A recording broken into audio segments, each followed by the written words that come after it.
High School and Tuttle Stadium. But it is just about time for football as Broken Arrow at 1-0 on the year takes on Union, also at 1-0 on the young season.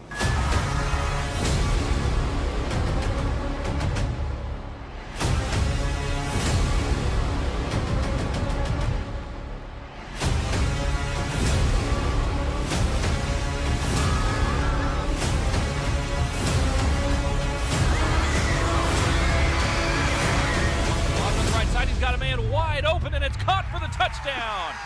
R.J. Spears.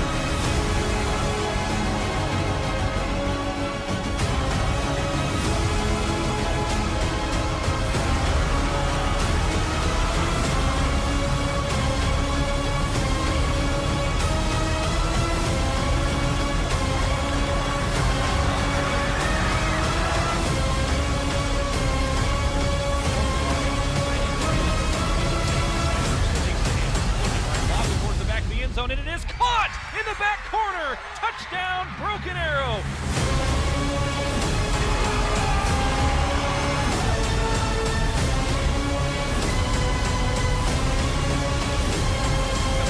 It's intercepted by the Tigers at the 40-yard line. Javion Franklin with the interception, and the Tigers smell blood.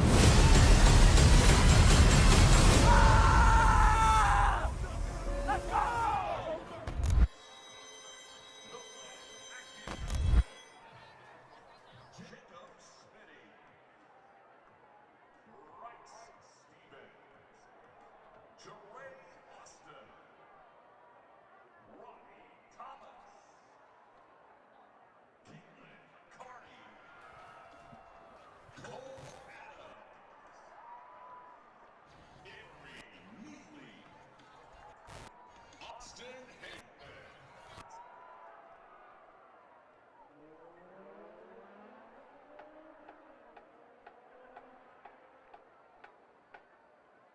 Continuing a tradition that spans 3/4 of a century, the pride of Broken Arrow combines music education with the portable sex months and spreading the reputation of the Broken Arrow line from coast to coast. The pride of Broken Arrow is 26-time overall, 18-time defending OBA state champion. The Broken Arrow band program has received the Oklahoma Secondary Schools Activity Association Straight States Award over 100 times. The pride is the only three-time winner of the prestigious Southern Field Award. And the pride of Broken Arrow is the 2006, 2011, and 2015 Bands of America Grand National Champion.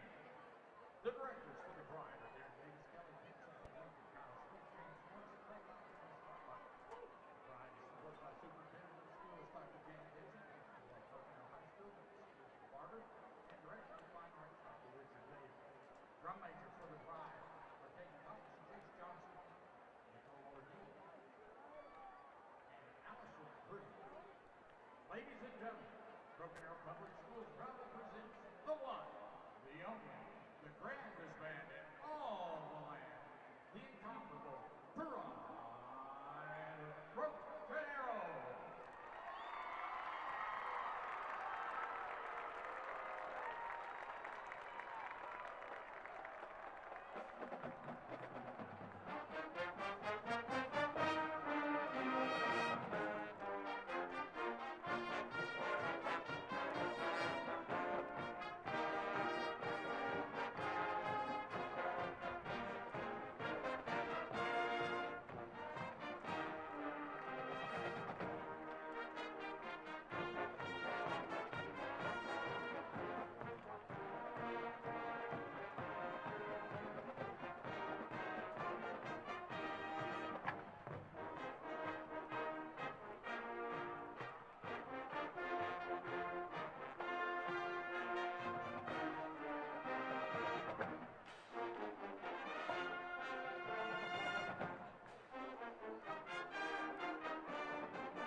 turn your attention to midfield for today's coin toss.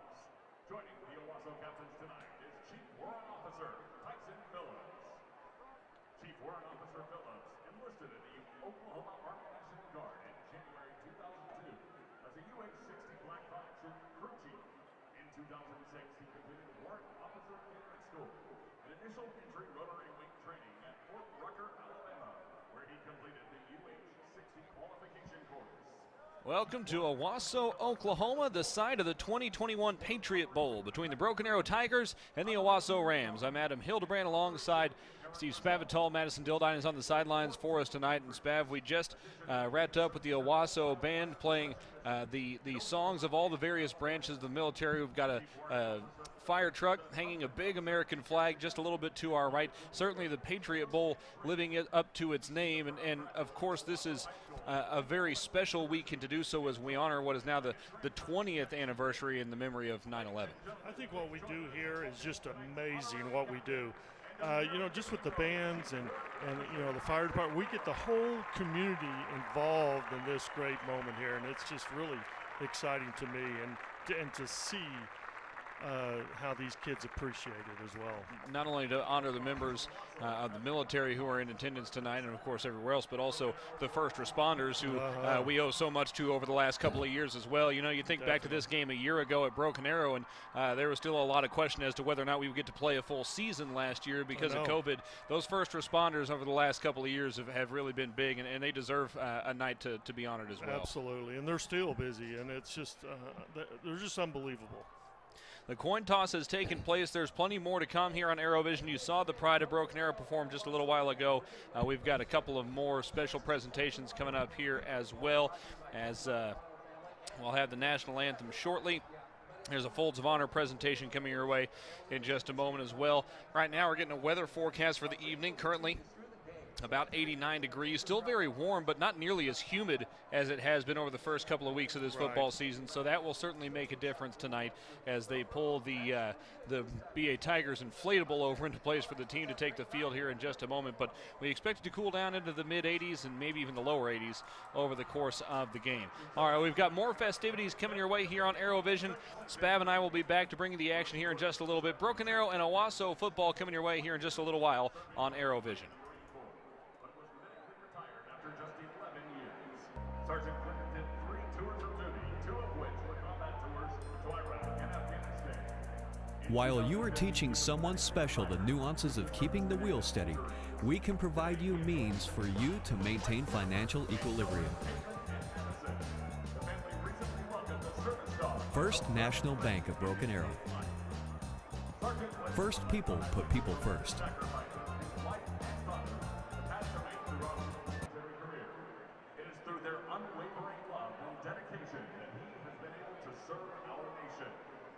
At this time, we would like to welcome to the field Kristen Glover and her family, as well as Folds of Honor Executive Vice President Ben Leslie, alongside the Clinton family for a very special presentation.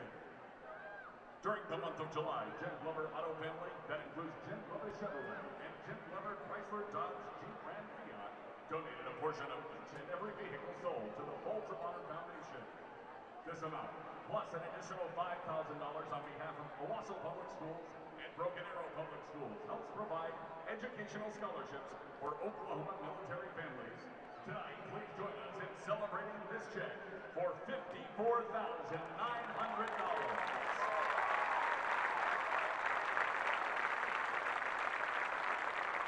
In addition to this check for the Folds of Honor, Jim Glover Auto Family is donating $5,000 to both Broken Arrow Public Schools and Owasso Public Schools. Jim Glover Auto Family, Owasso Public Schools, Broken Arrow Public Schools, and Folds of Honor are united together in honoring this true American hero, Marine Corps Sergeant Jack Clinton.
Lieutenant Tommy Persico, Lieutenant Kip Jennings, and Detective Kevin Gray. The Honor Guard is an organization that strives to embody the service and sacrifice of all public servants while keeping the hallowed traditions of the American fire and law enforcement services alive. The Honor Guard is humbled to present the colors tonight in remembrance of the 20th anniversary of the 9/11 terrorist attacks. Please join us in a moment of silence for the lives lost that day and in the subsequent fights of the global war on terror.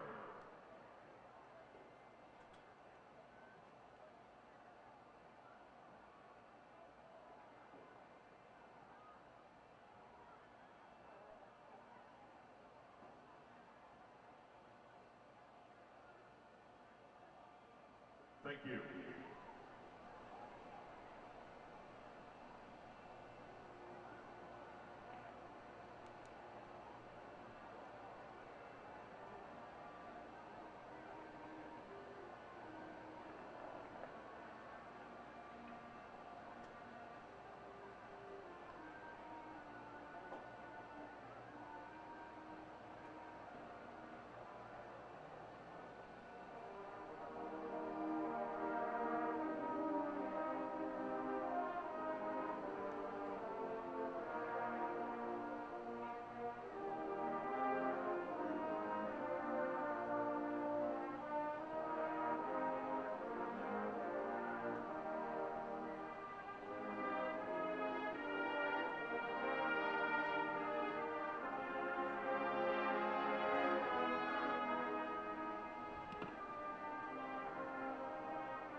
Certainly a neat moment here in Owasso with the flyover following the national anthem here at the home of the Rams. Broken Arrow getting set to take on Owasso. It's week 2, game 3 of the young high school football season.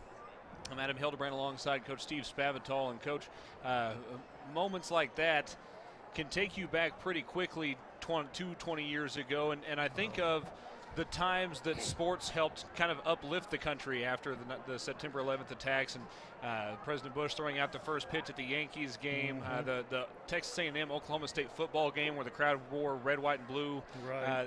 There were a lot of moments in the days, weeks, and months after September 11th that sports is what people kind of rallied around and tried to get back together with, and it played as much as sports are. They are not life. Sports are not life. There are bigger things in life than sports, but sometimes we see sports and life come together, and that was the time where we really saw that happen. Absolutely, and I cannot believe that it was 20 years ago. I mean, it just seems like it was yesterday, actually. So, but I just love the way everybody just comes together, and with adversity, everybody's just going to shine here a little bit, and it just really amazes me. Here comes the flyover again. Prop jet planes. It looks like some World War II fighters, World War II era fighters up in our flyover today. 4 planes flying over the stadium here in Owasso, now in a circle back around after the flyover during the national anthem. That was pretty neat. We get a bonus flyover here. You don't get to see that very No, often. they were so high the first time I couldn't hardly see them. Tell you what, you're at a big-time football game when there's a flyover. You don't get that very often in high school, but here we are. The Owasso Rams are standing at the northeast corner of the field. That is down across and to Spav and I's left. Broken Arrow will come out of its tunnel to our right. And we got a full a color rush matchup tonight, so to speak. It's interesting because we're in black jerseys and they're in they're in their home jerseys, and I think that's got to be mutually agreed on. I think so. Yeah.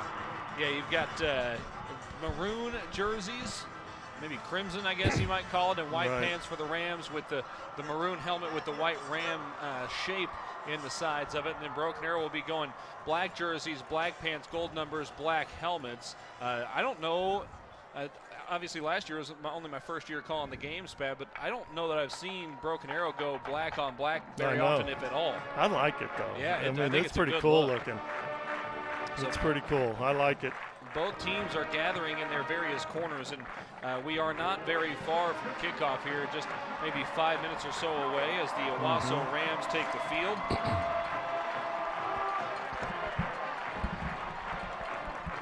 American flag leading the way, both for the players and the cheer squad as they come on. Broken Arrow comes into this game at 1-1 off of the loss at number 1 Union last week. And Spav, there was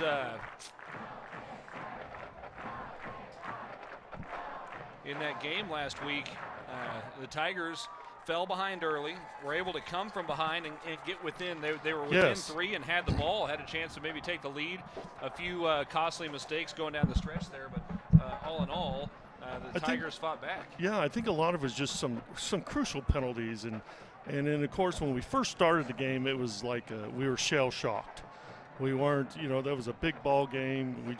We didn't settle down like we should have. So this is going to be an interesting ball game because we're looking at not only father and son, but we're also looking at 2 identical offenses, pretty identical, 11 personnel. They're going to run the smoke screens, and defense is pretty similar as well.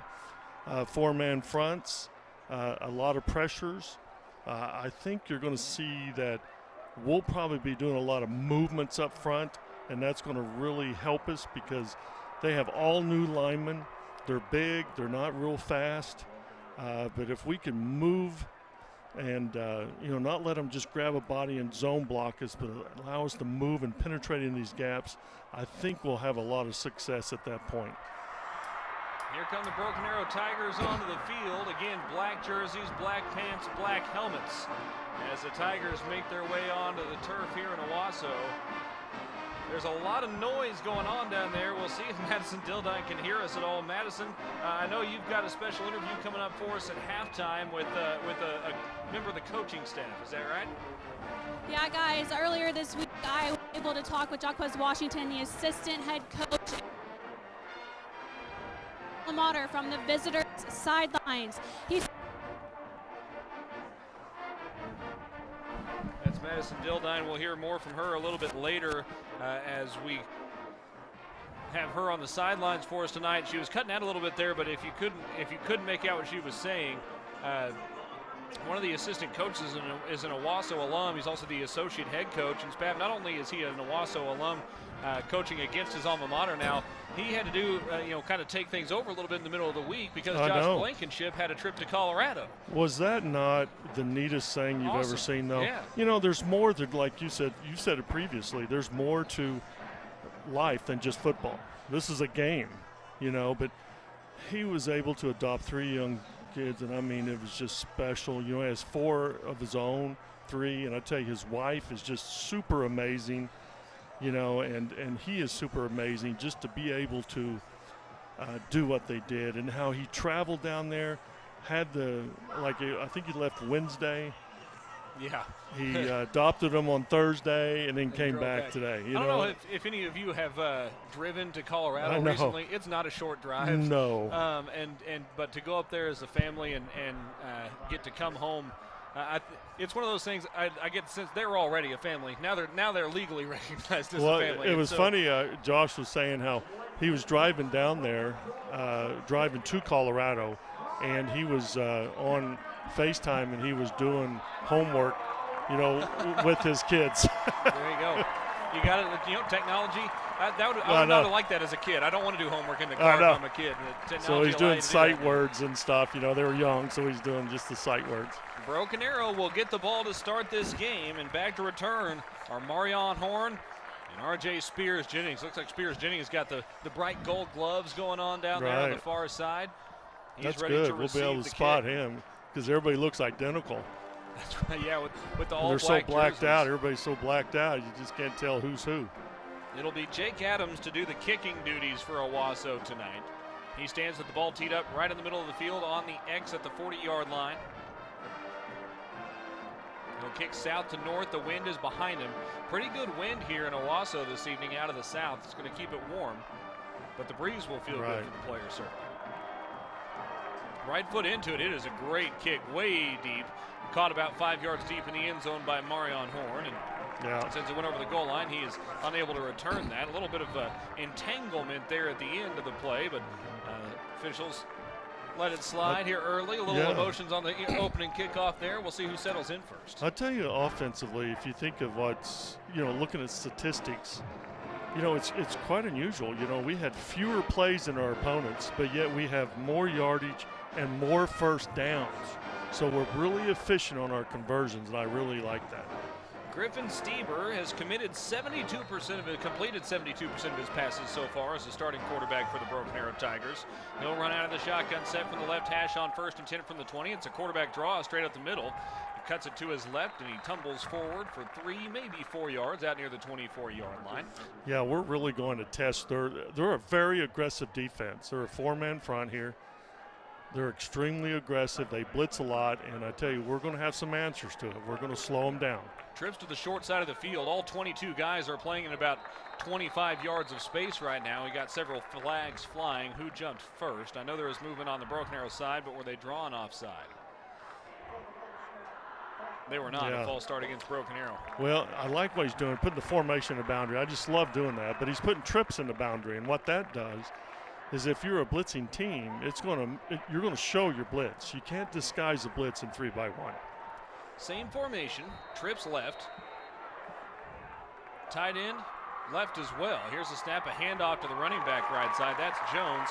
Not a lot of room to work. He's pushed back after getting back to the line of scrimmage. It'll set up 3rd down and 11 for the Tigers just 40 seconds into the ball game. Yeah, this is an interesting call. 3rd and 11.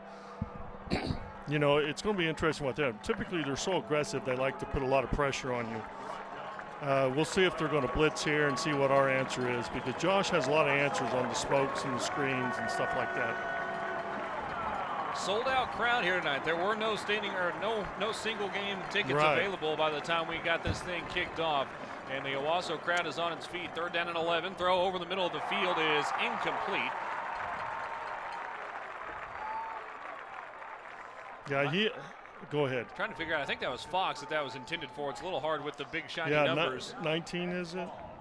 Yeah, that was Ryan Fox that was intended for. They couldn't find him. It's 4th down and 11. Well, I tell you, it was interesting because they put a delayed pressure on him. They had a 4-man in front, rushed them, and then they rushed the linebacker late. And he had to throw quick. With man coverage. Deshaun Kennard is back to return the kick. Griffin Stieber is the punter, which is convenient for fakes if the opportunity ever presents itself. Some shifting to the right. Stieber catches it, gets it away, not by a lot. It's a pretty good kick, though. A wobbly spiral that hits in Broken Arrow territory, but then takes a tumble about 15 yards over to the Owasso side. It's down at the 38-yard line. Not a bad punt from there, especially with pressure in his face for Stieber. And he's been averaging about 44 yards a punt. He's been doing a great job. And right then, that should have been fielded by them. But because they lost another 10, 15 yards of field position there. Tigers will take it, though. Yeah. Now, I'm curious to see what we're going to do. It looks like we're going to be a 3-man front more so than a 4-man, and I bet you we're going to see a lot of movement, a lot of pressure just with movement. This quarterback is relatively young still. He started last year, but he's real indecisive at times, empty. Austin Havens, nobody in the backfield with him. Trips left, 2 right. Now they motion across from right to left. Here's the snap. Little jet sweep action and a broken tackle for Emery Neely around the near side and ushered out of bounds around the 45-yard line.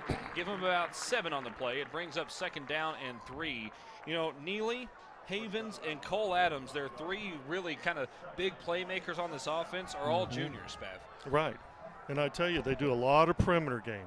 That's their game, is perimeter. Motion again from right to left. They fake the handoff this time and run it straight up the middle from the quarterback Havens. Breaking room over the left side, and he's hit by his own teammate, knocked down at about the 43-yard line. And that's typically what I've been seeing on film. What I've been seeing on film a lot is is that they're running perimeter, and if they're going to run inside, the big downs are going to be quarterback run game. Marion Horn will get credit for the tackle there for the Tigers, but Owasso into Broken Arrow territory at the 43. Scoreless, minute and 45 seconds into the ball game. Here's the snap, a little more of a traditional handoff. Yeah. And the running back tripped up and fell forward. On the tackle that time was Max Barnes coming in from that middle linebacker position to knock down Neely. Yeah, running the typical split zone. You know, they have the tight end off the line of scrimmage, and he just motioned over and kicked out, and they just ran the split zone with the running back. Neely's got really good size as a running back, 5'11", 190 just as a junior. Yes. Very good size. He's going to be tough to bring down. Here's motion from left to right from Cole Adams. They swing it to him on the bubble screen right side. A little bit of a hold it looked like on the far side, but he's able to get around it. Adams now brought down at around the 38-yard line of Broken Arrow. Yeah, it did look like there was something there. He was not running freely towards the ball carrier, No. certainly, and he was in between the ball carrier and the blocker. But he's got to be careful. You know, he came inside leverage. He came in the inside. He needs to make sure he keeps the outside leverage. Adams split right, 3 receivers split left on the wide side of the field on 3rd down and 5 for Owasso from the Broken Arrow 38.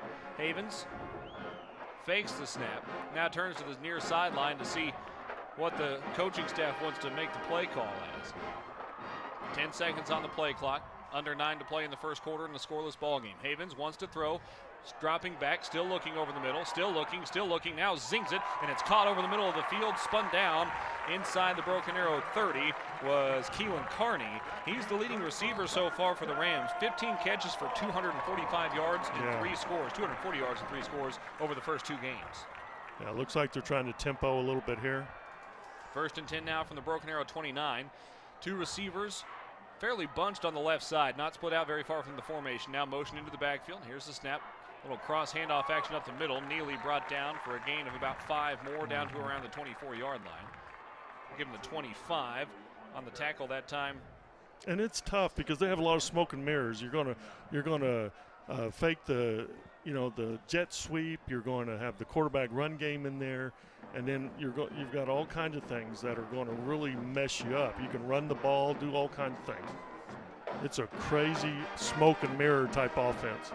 2nd down and 6 from the Broken Arrow 25, and there's motion from the Owasso side. So the Tigers had a 2nd down flag that backed them up 5. Now the Rams do the same. How does a wide receiver jump offside? I was always taught to watch the football as the wide receiver. Mm-hmm. Maybe just because they knew I wasn't smart enough to remember the snap count. And Carnes is one of their top receivers too. He knows better than that. But it's good because instead of making a 2nd medium, it's 2nd long now, which is good because you don't want them to have that efficiency on 1st down. And they've been an efficient offense so far this year on their way to a 2-0 start. 2nd down and 11. 2 receivers left. 3 down linemen for the Tigers. And now the Tigers jump off sides. That'll move it back 5 yards the other direction. And that's where you got to be disciplined. You could see that we were coming with pressure, and both teams, because both Blankenships, they run that freeze that freeze count. When you run that freeze count, then of course you're trying to get them to jump offside. More on both Blankenships here in just a moment. 7:50 to play in the first. Scoreless ball game, but Owasso threatening. 2 receivers left, 2 right. That's Neely to the left of Havens in the backfield. Moving right to left, that's south to north here in Owasso, towards the Wellness Center. 2nd down and 7. Here's a snap. Dropping back. Havens dumps it over the middle. He's got a man wide open, and it's caught for a touchdown. Keelan Carney's 4th score of the year for the Rams. It puts them up 6-0. That's that great receiver. He does a great job. And I tell you what, he was wide open in the middle. Looked like we just had a little breakdown in the secondary, obviously. 7:23 to play in the first, and the Rams are on the board first. Broken Arrow starting the year off with 3 straight road games here. And they were able to get out in front in Texas, falling behind early in the first, or last week, and then here as well. And we'll see if the Tigers can respond a little more quickly than last week.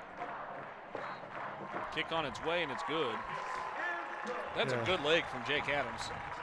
His kickoff was strong, and I don't know that was only a PAT, but and they typically haven't had a great kicker, so it's nice to have one every now and then, like we did last year.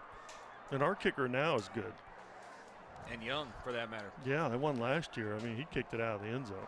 7-0 Owasso, 7:23 to play in the first quarter. Let's take a little time to talk about the Blankenship Spad, because I got the chance to talk with Bill on the phone earlier this week and just chat a little bit about his team.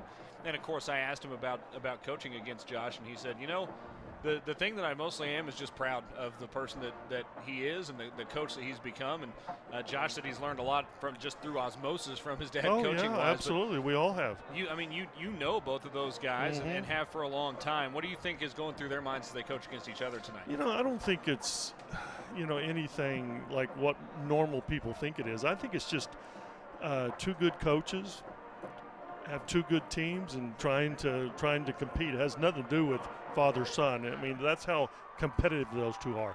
I think the hardest thing about it, my boys had to do the same thing when they played each other. The hardest thing is with the moms. Now,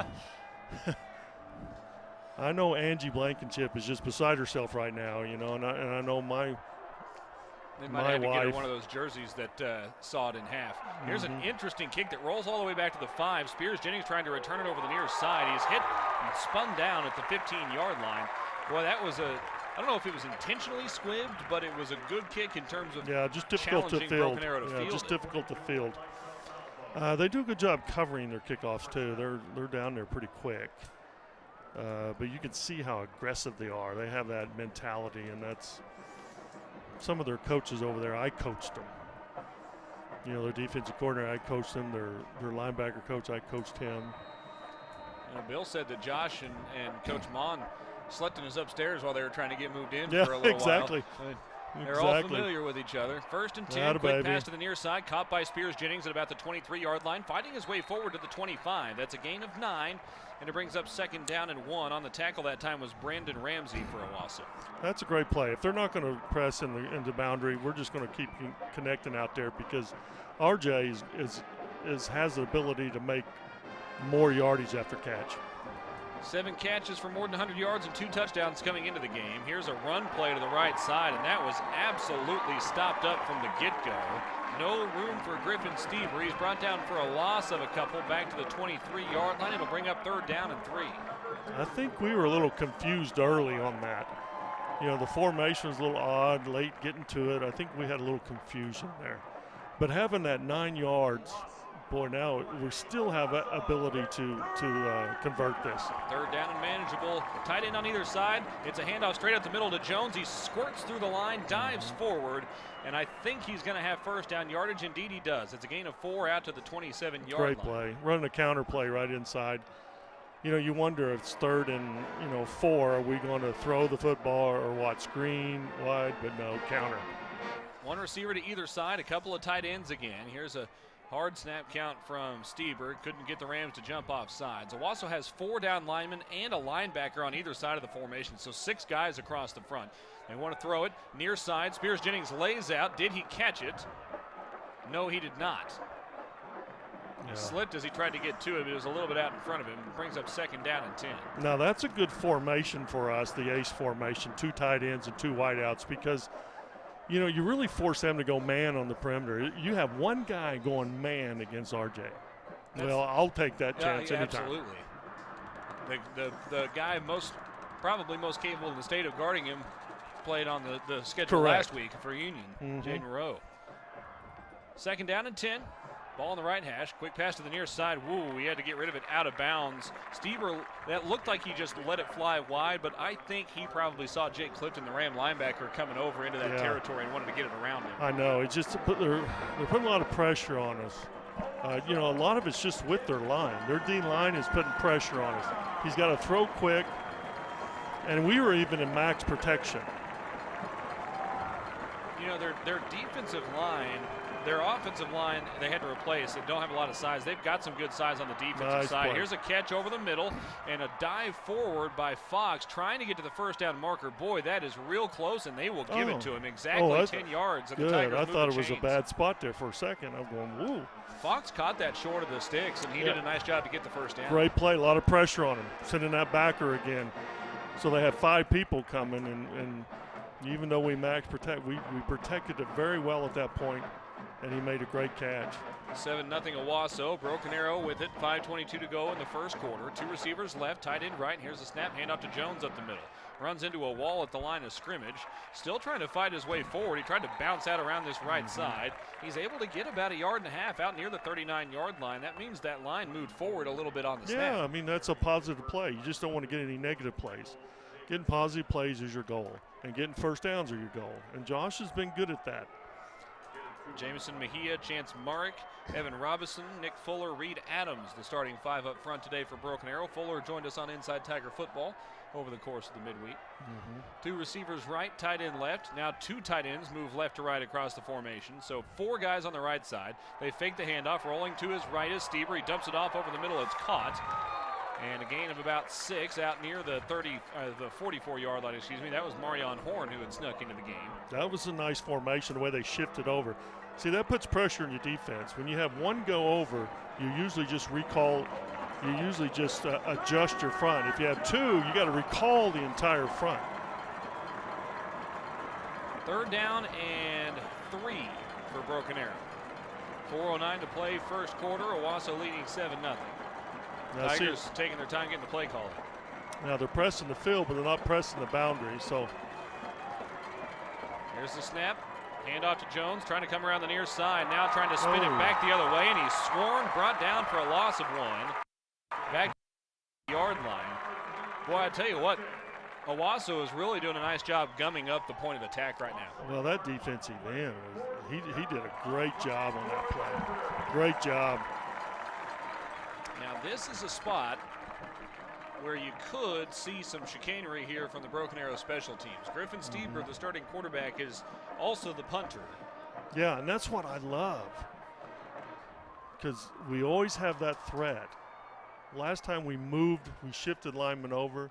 Snap is deep, the kick is away. It's a good punt, even though it's into the wind. Wobbling to the far side, hits outside the 20, takes a great bounce, rolling in towards the 10-yard line. It'll be downed around the 11-yard line. And Spav, you don't put points on the board, but remember, that drive started on the Broken Arrow 15. They've done a nice job flipping the field position. That's right, totally flipped it. That's a great job. Now, our defense needs to have get a little momentum started here. Defensively, we're +0 in the turnover margin, if I'm not mistaken, and we really need to get some turnovers here to really give us the momentum that we need. And Broken Arrow was able to force a couple in some big moments last week. Didn't capitalize on the last one, but they were close on a couple more. So the opportunities have been there. Right. 7-0 Owasso, 3:08 to play in the first quarter. The Rams have it, moving right to left. Back on their own 11-yard line, in front of their own student section and band. Motion left to right across the formation, flags flying from every which way. I guess we had movement up front, probably against Owasso. That is indeed the case. That'll back him up to the 6. I think there was at least 3 different officials that threw a flag on that. I didn't notice whatever it was from up here, but it was clear from down there apparently. Right. I didn't notice it either.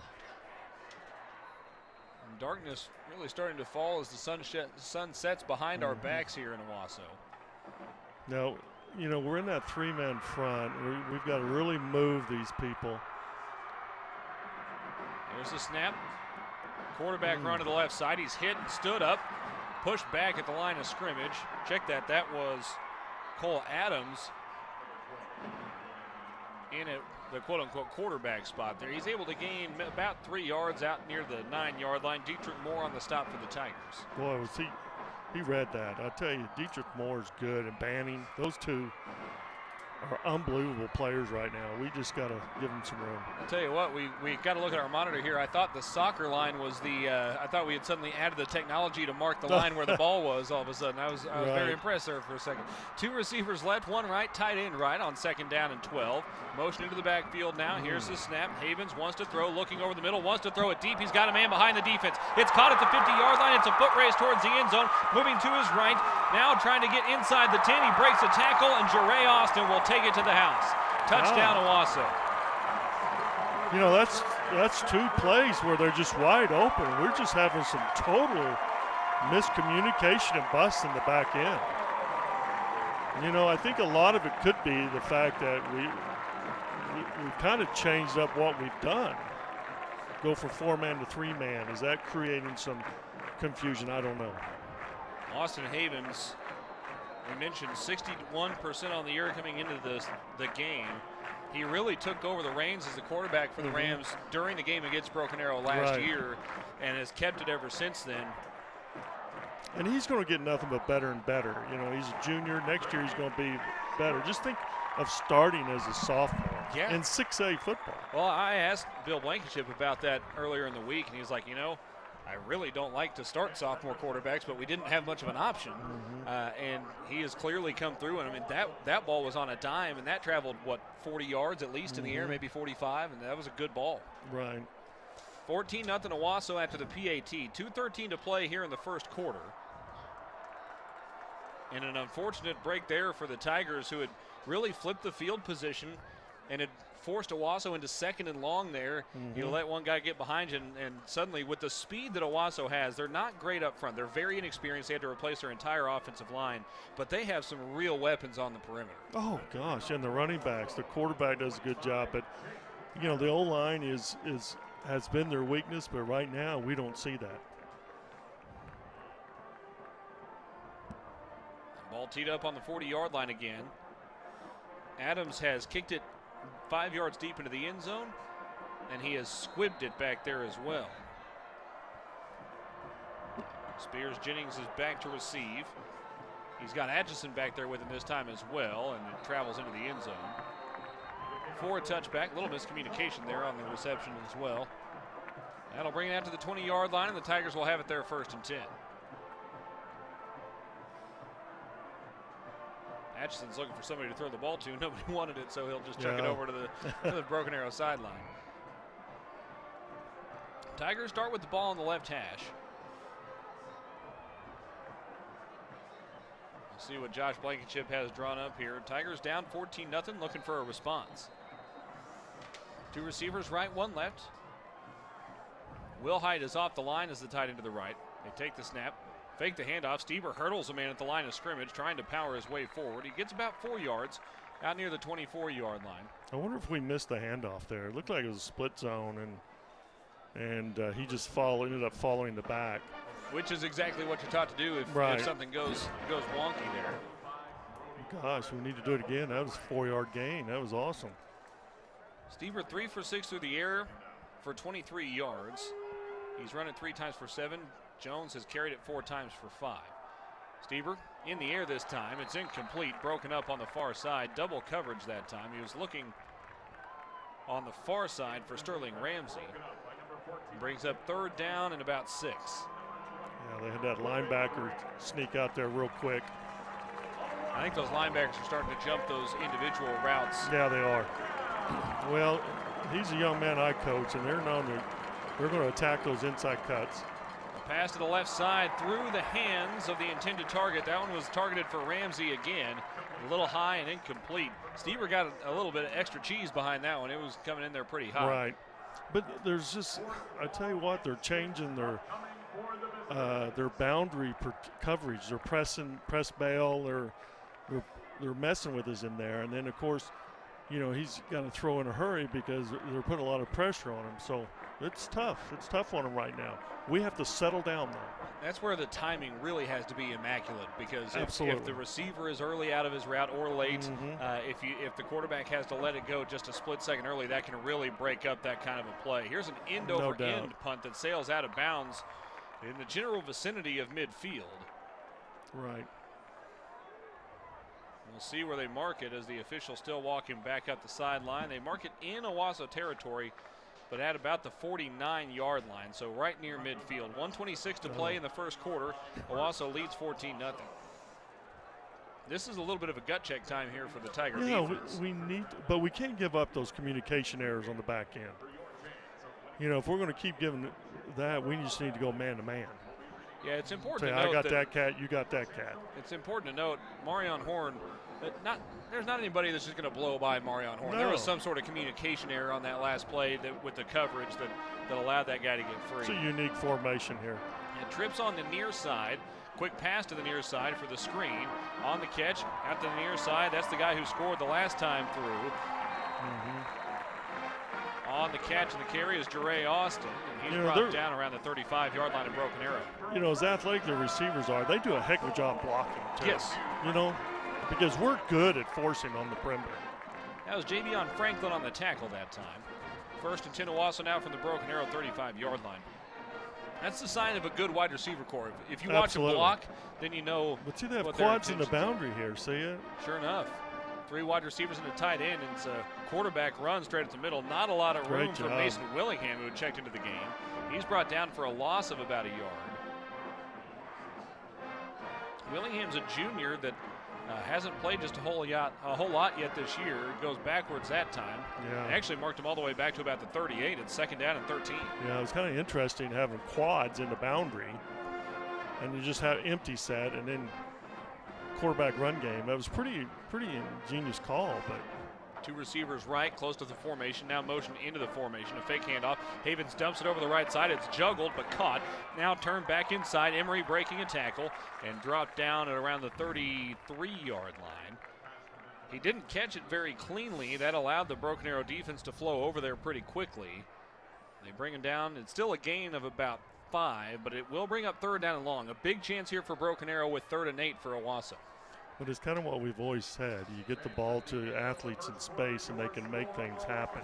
And you can see a lot of the yards after catch. You know, we were there, but you put one little move and then you get more yardage. That's the yards after catch. That's what makes them good right now, those athletes. That will end the first quarter. Owasso leading Broken Arrow 14-0, but plenty of football to be played. We'll take a break, flip the field around, and be back with more in just a moment. This is Broken Arrow Tiger football on ArrowVision. Finding your happy place is something special and different for everyone. You probably already know where to find yours, and TTCU Federal Credit Union can help you get there. Talk with our team. We'll give you the tools to build the financial future you want. So wherever your happy place finds you, TTCU will meet you there. TTCU Federal Credit Union. Life is better in balance.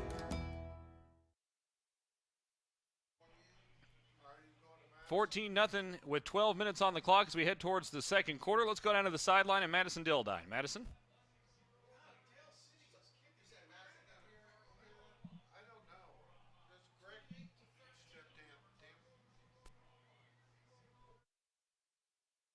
We'll go ahead and keep it up here for the time being, it sounds like. I'm Adam Hildebrandt. Steve Spavital is to my right. 14-0 Owasso. And the Rams have the ball in Broken Arrow territory at the 33, but Spav a big chance for the Broken Arrow defense here with 3rd and 8 for the Rams. In the perimeter game, and we've got to settle down here. Here's the snap. Because here's a 3 screen development. They wanted the screen. They throw it to the backside now. It's caught over there by Carney, trying to break a tackle. He's wrapped up, spun backwards, and brought down at about the 27-yard line. It will bring up 4th down and short.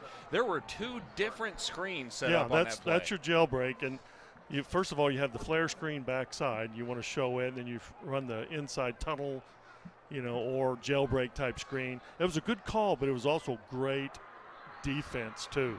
They did a good job defending that, and that's hard to defend. Jalen Franklin leading the way on the stop that time. Brings up 4th down and 2. Owasso will keep the offense on the field. They got a great kicker, but he would be kicking into the wind right now, and it'd be a 40-plus yard field goal. 2 receivers left. This is an inexperienced Owasso line. Can the Broken Arrow defense take advantage of that here on 4th down and short? Motion into the backfield. There's movement up front. Who moved first? There was a Broken Arrow player in the backfield. That was a delay of game sign. Wow, I didn't even notice that. The clock says 25, so it must have gone from 0 back to 25 pretty quick. Boy, that did not seem like a short delay of game, to be honest. I know. So that'll move Owasso back 5 yards. That gives Broken Arrow a little bit of breathing room, but it also feels like you give Owasso more room to work, and with the speed they have, that's dangerous. That's right. It feels kind of strange to say that. Now, we've got to be careful. The perimeter game, there's going to be a lot of things. Obviously, I do not think they're going to run the football here. It's going to be mainly a pass. Two split left, two right on 4th down and 7 for Owasso from the Broken Arrow 32. Here's the snap. Havens dropping back, wants to throw. Scrambles up the middle. Running to his left. He's tripped up and brought down at the 30-yard line. Coming through to make the stop was Dietrich Moore, and the Tigers get the football back. Great defense. You know, they just did a typical, 7-step drop, basically, passing game. And, man, we had great pressure on him, and he was forced to step up and run for it. That was a good stop on our part because they initially had the ball right at the 50-yard line, so they were already in the field position, and they're into the field, so we did a good job there. 10:39 to play before halftime. Broken Arrow looking to get on the board for the first time. R.J. Spears-Jennings is ushered onto the line of scrimmage. They take the snap, wanted to throw it. Stiebert throws it over the near side. It's a little bit high, incomplete. That time he was looking. Who was that he was looking for? That was Zachary Siebert, 5'10" junior. Making his way into the game that time. Incomplete pass. It brings up 2nd down and 10. Two receivers to either side. Now a screen set to the right side, but it's knocked down. That time Chris McClellan, the transfer from Edison, comes in to knock the ball away, and it brings up 3rd down and 10. That was set up well. If that ball gets into the receiver's hands, there's a lot of room to work. McClellan just made a nice individual play. Well, all 4 of them had such tremendous pressure. They didn't blitz. They just sent 4. Stieber's got good size. He does have a little bit of a sidearm slot on his throw, and so he doesn't really get it up over the top. Well, they're going zero coverage here. They're blitzing the house right now. So, here it is, 3rd and 10. Let's see what we can do. Snap was low. Stieber catches it, tries to throw it near side. It's swatted away again. Back-to-back pass deflections for the front for Owasso, and it brings up 4th down and 10. So the Tigers come up with a 4th down stop, but then an apparent 3 and out for the offense. Getting their hands up. They do a good job getting their hands up late, because that's 2 passes they knocked down. That's just by getting their hands up late.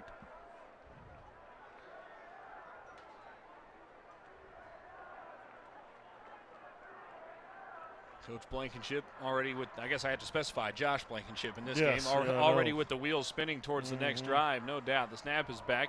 The kick is away. Oh, it is a good kick, a line drive kick. Took a pretty vertical hop and now bounces inside the Owasso 30, still rolling inside the 25, and now down at the 22-yard line. Stieber already had 1 punt of 50-plus yards this year. I think that one might have been more than 50 as well. That was a great kick. It was a great kick, and a lot of pressure on him, too. Now the question is, so the offense struggling a little bit, only 35 yards so far. What can the defense do to try to get a spark? Can you find a way to force a turnover here and get your offense in good field position? That's what you need. We just really need to get a turnover. We need to get one really bad, and we need to really get a 3 and out possibly, so we can get the field position changed. This is not an offense that coughs the ball up very much. Havens threw only 1 interception through their first 2 games. 2 receivers right, 1 left on 1st and 10. They hand it off to Emery, trying the left side. He's stretched out nicely and popped out of bounds. There's a late flag on a late hit. I saw the hit. How late was that throw? It's hard to tell from here, but it looked like he was about a step or 2 out of bounds by the time he was hit. That was Buddy Mack with the hit on the play. God, you hate to see that when you just played great defense there. Yeah, that was going to be a loss of probably a couple yards. I know. They love running the stretch or into the boundary, and we just defended it so well. 14-0 Owasso. That moves the ball out to the 34. Not the end of the world by any stretch of the imagination, but this is not an Owasso offense that needs any help. No, and now they're bunching the formation on us now. Twins to either side in a very tight formation, motion towards the backfield. They hand it to Austin, trying the left side on the jet sweep. He's knocked sideways, out of bounds at around the 39-yard line. A gain of, we'll call it 5 on the play, brings up 2nd down and 5. That Austin kid is quick, 5'9" senior. You saw him get loose on the deep ball, but he's good getting side to side as well. He is. And that was interesting. They bunched the formation to the field, and they run a stretch into the boundary. Bill Blankenship's just big on those stretches in the boundary, and so am I. I really believe in him. Second down and 5. 14-0 Owasso. 9.5 to play. Second quarter. Tight end right is Bryce Stevens. 2 receivers right as well. 1 left. Havens in the shotgun, takes the snap, hands it off to his right. Tiger defense trying to stretch out Emery again. He cuts it up, gets back to the line of scrimmage, but no more. That'll bring up third down and 5. Jacob Jennings in on the play. Julius McVeigh there as well for the Tigers. See, we're doing a good job. We're forcing them in third and longs. You know, this is third and medium, but I mean, it's 3rd and 5. It's still not easy to convert this. Now, we got to be aware of the stretches. We got to be aware of the smokes, bubbles. I don't see that right now, but 2 receivers either way on 3rd and 5. Havens in the shotgun. Now he motions Adams behind him. Takes the snap. Dump pass to the near side. Looking for the screen. Adams trying to get outside. He turns the corner. He's at the field to the midfield. Cutting it back in at the 40-yard line. Knocked down forward. And he stumbles his way down to the 30-yard line. A big gain on 3rd down and 5. Moves Owasso into Tiger territory. They motioned him in towards the formation. Then sent him back out the way he came for the bubble screen. For a screen, yeah. And I tell you what, he just found the seam. You can't say we defended it poorly. I mean, we were there. He just made a really nice run in the boundary. Again, he's tacking the boundary. Yep. Jacob Jennings down for the Tigers at the 20-yard line. And Cole Adams, you know, we mentioned Carney coming in as the leading receiver for Owasso, but Adams has caught 11 balls for 196 yards. I know, he seems to be the guy. And 4 touchdowns. Yeah, I know. They've got, you know, several really talented wide receivers, and Adams kind of made his appearance really 2 years ago in the Broken Arrow game. Spav, I wasn't in the booth for that when you were, so you might remember. They hit him on a reverse in that game, and that was kind of his breakout game for Owasso. He ended up starting the rest of the year as a freshman and has been playing ever since. I remember. You don't see a whole lot of freshmen playing at this level. You know, and people know who he is, too. He's been on the, you know, Tulsa World list, you know, Adams, along with Carney. So both of them are you know, Tulsa World type known prospects. Commodities, certainly. Right. So the thing that they do is what Bill Blankenship does well is he gives his athletes the ball in space, and he lets them go. And that's how you help out an inexperienced offensive line, too. If you can get those guys out in space, that takes a lot of pressure off those guys up front that are still learning. Absolutely.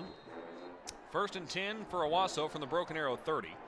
Ball on the right hash, moving left to right. 2 receivers right, a tight end to either side. Here's the snap. They hand it off to Austin again, trying to the left side, and he can't get around the corner that time. He's wrestled down for a loss of 2 back to the 32-yard line. One thing that Broken Arrow is defending very well right now is they are not letting those jet sweeps or those stretch plays get to the edge. I know. We've been doing a really good job on that. The boundary is where they really get us in that little, because you can create a little funnel, just a little funnel in there because you cross block it or whatever. Trips right on the wide side of the field, the ball near the left hash. Emery to the left of Havens. Havens throws for more than 300 yards a game. He's well on his way in this one, 187 yards on a perfect 8 for 8 passing so far. Can the Tigers break his rhythm? 3 down lineman for Broken Arrow. Here's the snap. Havens dumps it off to the left side on the screen play. Emery has plenty of room to work across the 30-yard line. Knocked out of bounds around the 25. That'll bring up 3rd down and 5 as the clock stops. We were playing coverage. I mean, here's the deal: is we rush 3. We're a 3-man front. We rush 3, and that means you got to have the underneath ability to play those screens. We need to really work on that. 3rd down and 5. Press coverage on the boundary side for the Tigers. Now here's motion right to left across the formation. Watch the reverse. The ball's dropped. It's loose on the floor. Come on, and baby. I think the Tigers may have it. Back at the 28-yard line. It is Broken Arrow football. Atta baby. Elisha Wilson diving in there to get it. And Broken Arrow forces that turnover. Spav, it wasn't on the side of the field that the Tigers were hoping for, but getting the ball back without giving up points is a win right now. That's huge. That's huge. And we had it defended very well to begin with. So it was going to end up being a 4th down. 7:21 to play. Spav, one of my questions coming into this game is could the Tiger ground game find a little more consistency? So far it's been a struggle, just 1.7 yards per carry. So the ground game, a little bit of a struggle so far. There's a counter.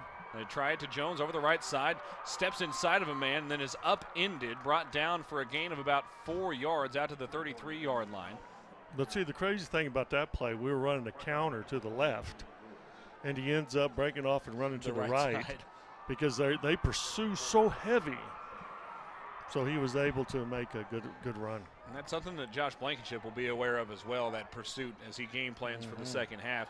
Stever wants to throw it over the middle. It is dropped at the 45-yard line. He was looking for the tight end, Wilhite. It was in his hands briefly, but he couldn't quite haul it in. That was another question that I had, Spav. Wilhite was very involved in the offense last week. He caught 2 touchdown passes.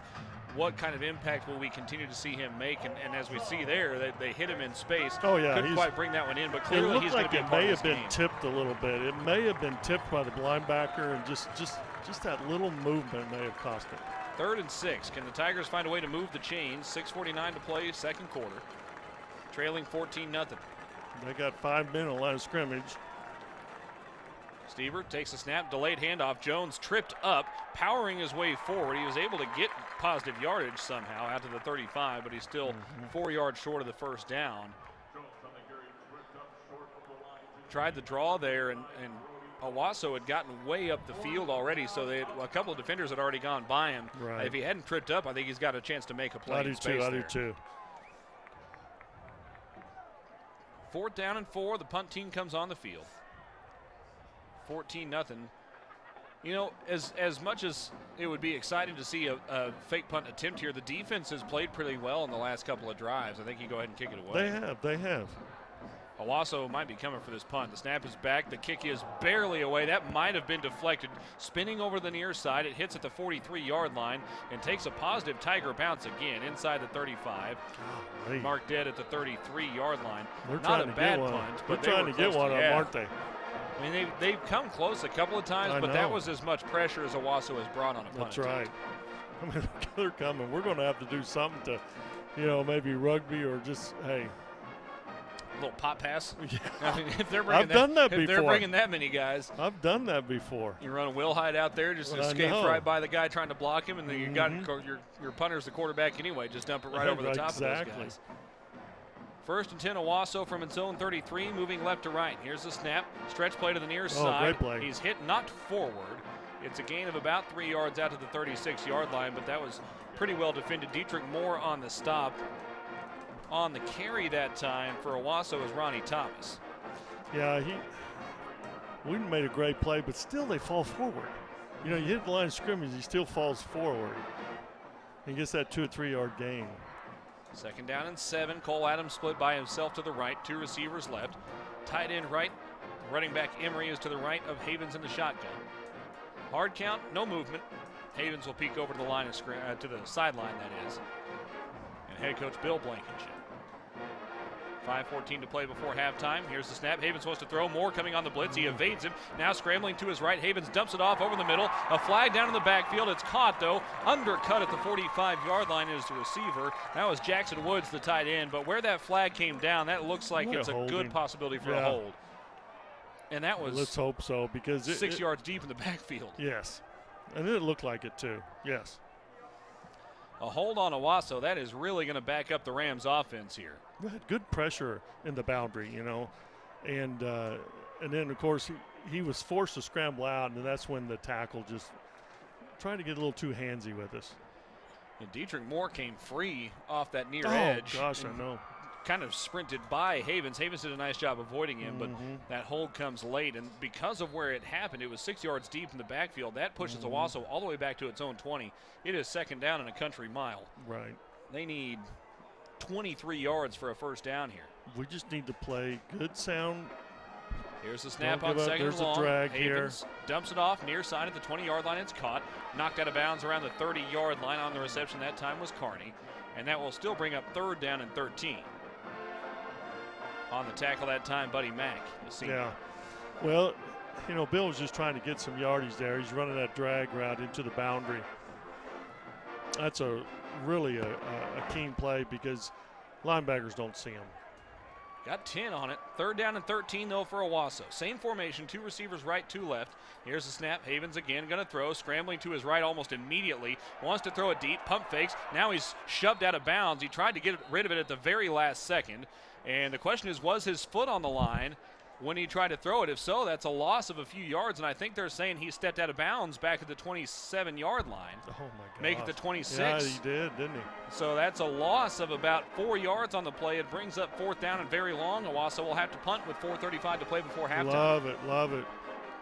Good defense, good defense. Dietrich Moore is back to return.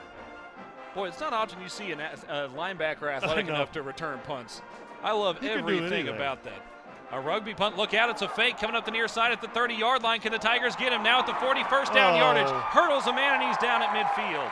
Owasso able to run the fake punt on the rugby-style kick, and they end up getting the 1st down in Tiger territory at the 48-yard line. Oh, gosh. That's a backbreaker right there. Cody Chase was the guy that took off with it. He is the standard punter. They didn't sneak a new guy in there. He's able to get 1st down yardage. Put a little move on the one guy that could have tackled him. That's Chase's 1st carry of the year. 4:25 to play, and that's a little bit of a deflating play defensively here. You got that no stop. doubt. This is going to be a mental check here for Broken Arrow defensively. It is. Well, they're in their own end of the field now. They're on the 48-yard line, so this is crucial for us to really make some plays here. 1st and 10 for Owasso. Here's a snap. Hand it off straight up the middle. Trying to find space. Not much there for Neely that time. Yeah, a split zone, running a split zone. Did a great job, great job. Neely wrestled down that time by Briley Ferguson, the junior defensive end. Brings up 2nd down and 10. Tiger defense effectively trying to get 2 stops on this drive. Yeah, we need to. 2nd down and 10. 2 receivers left. Quick pass to the near side. It is tipped and incomplete. Nearly intercepted on the near side that time.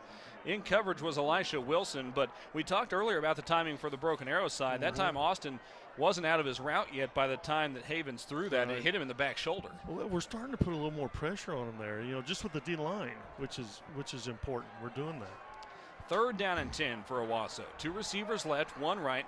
That's Austin split by himself to the near side. A tight end on the right side as well. On 3rd and 10, motioning to the backfield. Here's the snap. They hand it off. Now a reverse. Austin trying to get to the far side. He's got space. A little bit of a block in the back there perhaps, but no flag.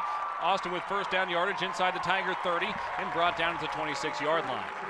That's the play they were trying to set up earlier when it was fumbled. Exactly. That time they ran it to perfection.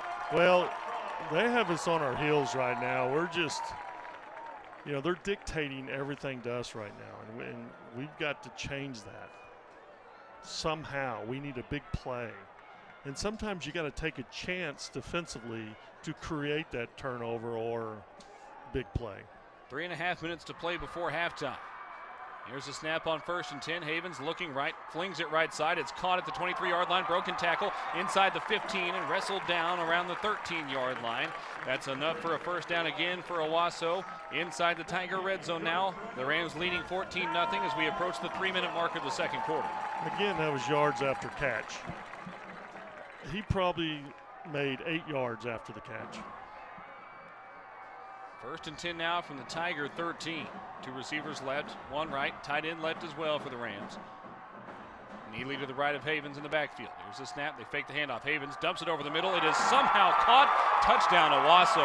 That was an absolutely perfect throw to Keelan Carney, and it had to be. It was well defended. Exactly. I mean, they're running the stretch read on that, and that stretch read, the quarterback has a chance of running the ball too because they're pulling backside, but then you just pop it up a little slant route. God, he threw it right on the money. And it was great coverage. Carney's 5th touchdown grab of the year. Havens has now thrown for 11 scores in 2.5 games. 20-0 Owasso with the PAT unit on. Snap back, a little high. Ball got down though, and the kick is good.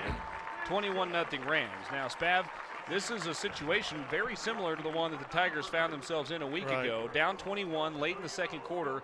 They were able to go on a drive and score just before halftime of that game. We'll see if they can do something similar here. Absolutely. This is where you get the 2-minute offense going. Let's go. I bet you Angie is just really beside herself right now. Angie Blankenship, the mom, to Josh. So I bet she's beside herself. And we've been through this. We've been through this before. I know my wife Tina, and her good friend Emily. I get the sense that the mom tends to trend towards the son in these kinds of situations. I know. Well, when mine played against each other, she was out in the yard working in the garden. She wouldn't watch it. Just ignoring it altogether. I know. She couldn't listen to it. She couldn't watch it because one of her babies is going to lose. I'm the opposite. Sometimes I should be out working in the yard, but I'm inside watching football instead. I had the opposite problem. Me too. 2:44 to go in the first half. 21-0 Owasso. This kick will be into the wind, so we'll see if Jake Adams does anything different. Yeah, it'd be nice if we can get a good return here or field it cleanly. Spears Jennings back to return. The kick is high and short up the near side. Look out, there's no one there to field it. It hits and bounces free at the 30-yard line. Owasso couldn't pick it up in time as it bounces out of bounds. That'll give Broken Arrow the football at the 35-yard line, but that was close, real close. Man, we didn't have anybody in the picture. The up man ran forward to make a block, not realizing there wasn't anybody coming behind him to make the catch. Oh, God, we're lucky on that one now. Ball will come out to the 35. Now, the good news, Spav, is as much as that kind of made everybody take a deep inhale there, you got 2:43 to go before halftime, and you're starting at the 35, so you really don't have to get out of your offense very much. Yeah, that is a good thing. It was a little scary getting there. Bad thing ends up being a good thing. Yeah, it was scary. That's what you might call teetering on the precipice right there. That could have gone the other way pretty easily. All right, come on, Josh. Trips right to the field, tight end left on 1st down and 10. Here's a quick snap. Fake the handoff. No, it is a handoff. Straight up the middle. More room to work for Nate Jones across the 45-yard line. 1st down yardage out near the 48. Good play on 1st down there. Tempo, ran the counter play. Same formation, trips right, tight end left. Here's the snap, very quick snap. They hand it off to Jones again, bouncing it out the right side across midfield to the 40-yard line, trying to cut it up inside the 35 and upended at the 31-yard line of the Owasso Rams. We'll see if they go tempo again, but a couple of big runs for Nate Jones. Two counters, one left, one right. Owasso really wasn't even set when they snapped the ball. Broken Arrow moved so quickly. They will change the formation this time. 2 receivers to the left side, 1 right. They got to make sure they got enough guys on the line of scrimmage. Here's the snap on 1st and 10. Hand off to Jones again. Trying to bounce it out the right side. Not a lot of room that time. Still a couple of yards down to the 29-yard line as we approach the 2-minute mark of the second quarter. We got plenty of time. We just need to settle down here. The tempo is not so much because of the time. The tempo is to keep their defense. Sure. 4 down linemen here, 2 receivers left, tight end left. Here's a snap, another handoff straight at the middle. No room to work this time. Jones had checked out of the game. That's Michael Matthews, who is eventually flung sideways, and a late flag comes in. Who is that on is the question. It's probably got to be on them. I think they threw him down. They did throw him down was the as whistle the play was blown? wrapping I don't know. up. Griffin Stieber looks a little frustrated walking away from maybe the on officials' us, and I wonder what it is. Unless somebody came in and threw a block late. Here's the call. It is a personal foul against Broken Arrow. We must have hit somebody in the back or that something. That was after around the play, huddle. too, so that you lose the down and you get backed up. Oh, God, it was after the – oh, it was. It was after the whistle, yeah. 1:41 to play before halftime, and now Broken Arrow has 3rd and a very long way. I thought we were just going to do the same thing we did last week. You know, get that – jaunt right on down the field and score before halftime, get some momentum. But then we shoot ourselves in the foot by getting a personal foul penalty. We did that last week, too. We've got to learn to not do that. That is just really – it's really difficult to overcome those things. Especially against the kind of competition you've played the last 2 weeks. Yeah, I mean, Union and Owasso. I mean, Coach Blankenship talked about this on Inside Tiger Football, brought to you by Rib Crib over the course of the week. You've got to play a mentally perfect game against a team like Owasso. Exactly. They've got size, they've got speed. You can't be doing stuff like that, and that's probably what he's saying to his team in the huddle right now. Right. I mean, you had the ball 1st down on the 30-yard line, going in with 1:41 left. Plenty of time. I mean, we got plenty of time. We've been doing a great job running counters and doing things, keeping them off balance. And then we do that. And now it's going to be 2nd and, 20, 23. 1:41 to play before halftime. And here come the Tigers out of the timeout huddle. 3rd down it's and 3rd. 25. We lost the down. Lost the down. It looked like a 2 across. I think it was a 2 on the down marker. I think they just now changed it. Well, They you're were trying right. to trick When us. you said that, I should have known that. Yeah. 3rd and very long. Here's the snap. Stieber rolling to his right. He's got plenty of time. One to throw Got it him deep. He's deep. got a man behind the defense. He's back there. It's a leap. It's incomplete. There was a lot of contact there, but I don't see any flags down. Oh, my God. There was a lot of Oh, contact. boy. Spears Jennings was behind the defense. Stieber let it go a little late. It allowed the defense to catch up to it, but that contact was, if it wasn't early, then it was perfectly timed. Well, you can hear the crowd kind of upset a little bit, too. I was a little surprised that Spears Jennings didn't say more about it coming up. Yeah. I think he might have just assumed he was going to get a flag. He's just a classy young man. Well, 4th down and long, the offense is on the field. The encouraging thing is you had him back there. I mean, the play worked.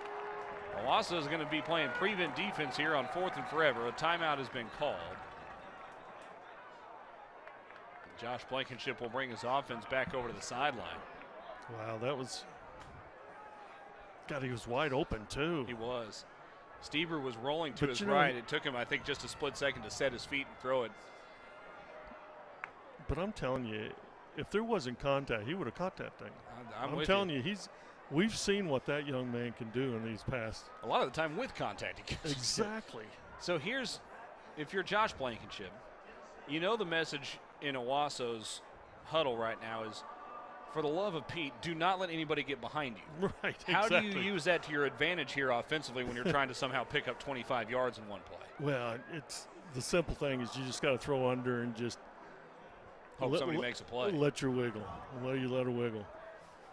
You know, I've been, when I was with Bill Blankenship at Union, we were just talking about it a while ago with Mike Brown over here. Last play of the game, they had forever, and we just played coverage, and they threw it underneath and let an athlete wiggle. And I mean, An athlete. well, Keywan. That's the understatement of the Keywan, broadcast right there. Keywan was a stud there at Jinx, and I'm telling you, it's tough to stop him. When you have an athlete in space, anything can happen in high school ball. He had more athleticism in his pinky finger than I've had in my 31 years know. It was combined. unbelievable. That kid could move. 1:32 to play before halftime, and here's the challenge, Spav. If you don't get this, that's a lot of time for this Owasso offense to work with half the field. But he has to. He's smart. 21-0 Owasso leads. They have a safety and or a punt returner all the way back at the 7-yard line. And the punt team is on the field. Because you never know. No way Owasso's coming after this one, right? The snap is back. Stieber rolling to his right, wants to throw it. It is deflected, nearly intercepted, and it's incomplete. Owasso had that one snipped out from the beginning. Yeah, they knew we were faking it there. 1:27 to play before halftime.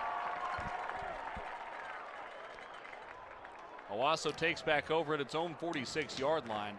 The Rams so far have thrown for 230 yards. Austin Havens is 12 for 13 through the air for 3 touchdowns. And that makes you a little nervous if you're a Tiger supporter right now with them already approaching midfield. You know they're going to be in their 2-minute offense. Can the Tigers come up with a big play here defensively and flip the script a little bit? Showing pressure from the near side. It's a handoff to Emery. He cuts it back up the middle. Out to midfield, brought down around the 49-yard line. Give him 3 on the play, brings up 2nd down and 7. Yeah, just running zone. I think he's just going to try to control the ball right now. 2D safeties right now for the Tigers. 2nd down and 7. Owasso going tempo a little bit here. Quick pass to the near side. It's caught by Adams, but he's immediately thrown down. Coming through to make the play that time for Broken Arrow was Elisha Wilson. It's a loss of 2. It brings up 3rd down and 9. Yeah, excellent.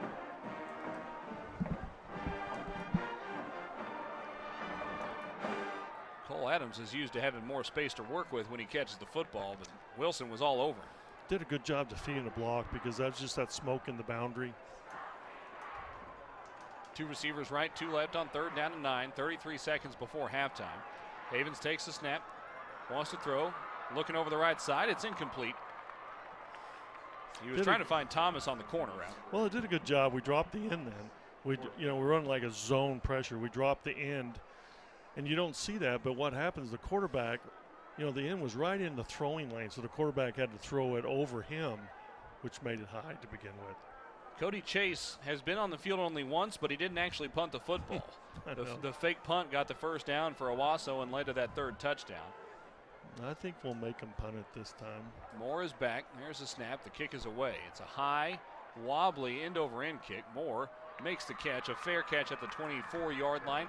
19 seconds to go. Tigers, we'll see if they try to catch lightning in a bottle here or take a knee and head to the halftime locker room.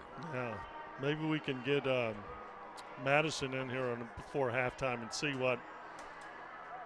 her thoughts. We're having trouble with the sideline mic. She can't hear us, but we can hear her. So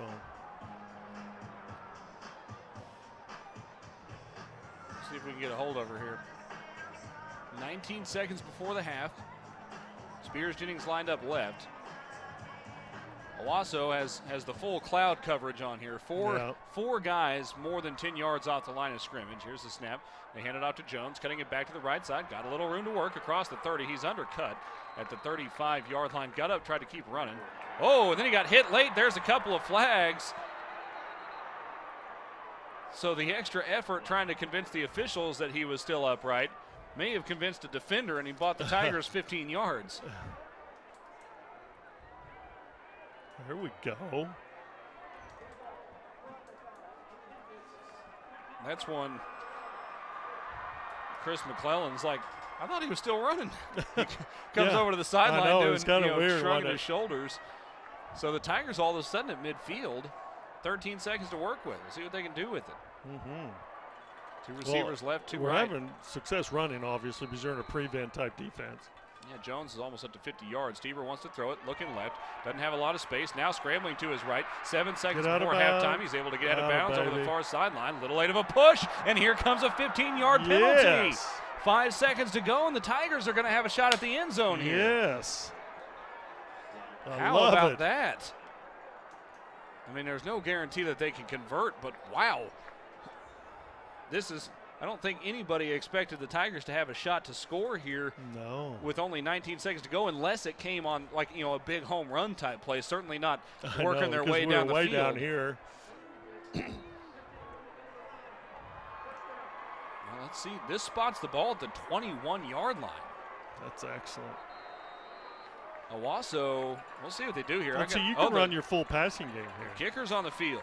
Hunter Martins is on. This would be his first field goal attempt of the year. A timeout taken by Owasso with 5 seconds to play before the half. Hunter Martins. Good for Josh there. I think that's point. Get points on the board. Yeah, Martins is 10 for 10 on PATs this year. He hasn't attempted a field goal, but he's 10 for 10 on point after attempts. This would be a roughly 38-yard attempt, but he's got the wind behind. Well, actually, the wind has died down. Yeah, There's it has. no movement in the flags right now. We were looking at about a 15-mile-an-hour wind to start the game. There is the flag on the north end of the field, which is where this field goal will take place, is blowing a little bit. The American flag on the southeast end isn't moving around very much, so there is a little bit of a tailwind for a 38-yard attempt here. Hunter Martin's just a sophomore. Ball on the 21. They'll spot it on the 28. A 38-yard attempt. Snap back, ball down. Kick on the way. Come on. It is off the crossbar, and it bounces in. Off the post, the crossbar that is, and up over the top and in. The first field goal attempt of Hunter Martin's career, and he rattles the metal, but he gets it in there, and the Tigers are on the board at halftime. That was great. How about that? Oh, we needed that. We needed those points there. 21-3, and the Tigers have some sort of momentum. And that, Spav, they were able to take advantage of a couple of mistakes there for Owasso defensively.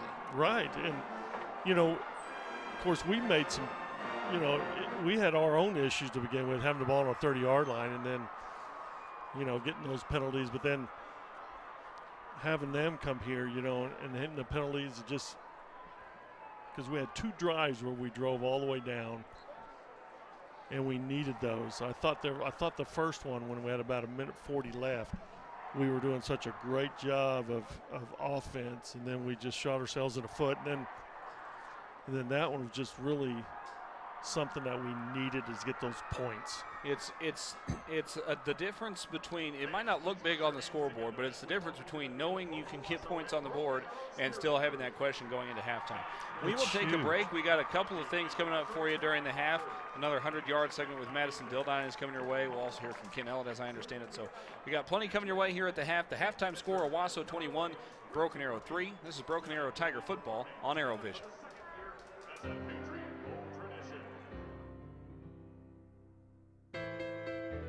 Just a reminder, there will come a time when they can no longer share a bedroom.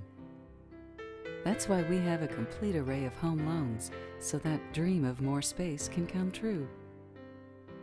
Right on time. First National Bank of Broken Arrow. The right balance. Recently, you've had to put your life on hold, and we're with you in this.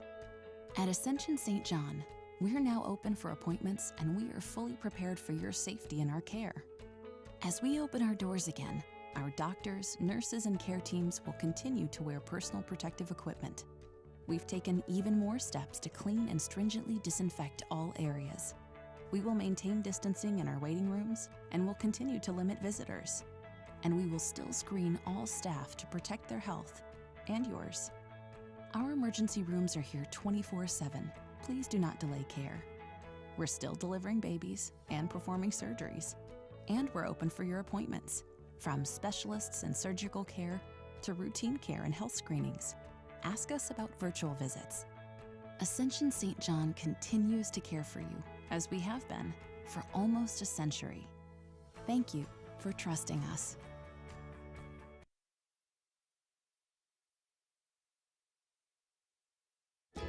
Finding your happy place is something special and different for everyone. You probably already know where to find yours, and TTCU Federal Credit Union can help you get there. Talk with our team. We'll give you the tools to build the financial future you want. So wherever your happy place finds you, TTCU will meet you there. TTCU Federal Credit Union. Life is better in balance.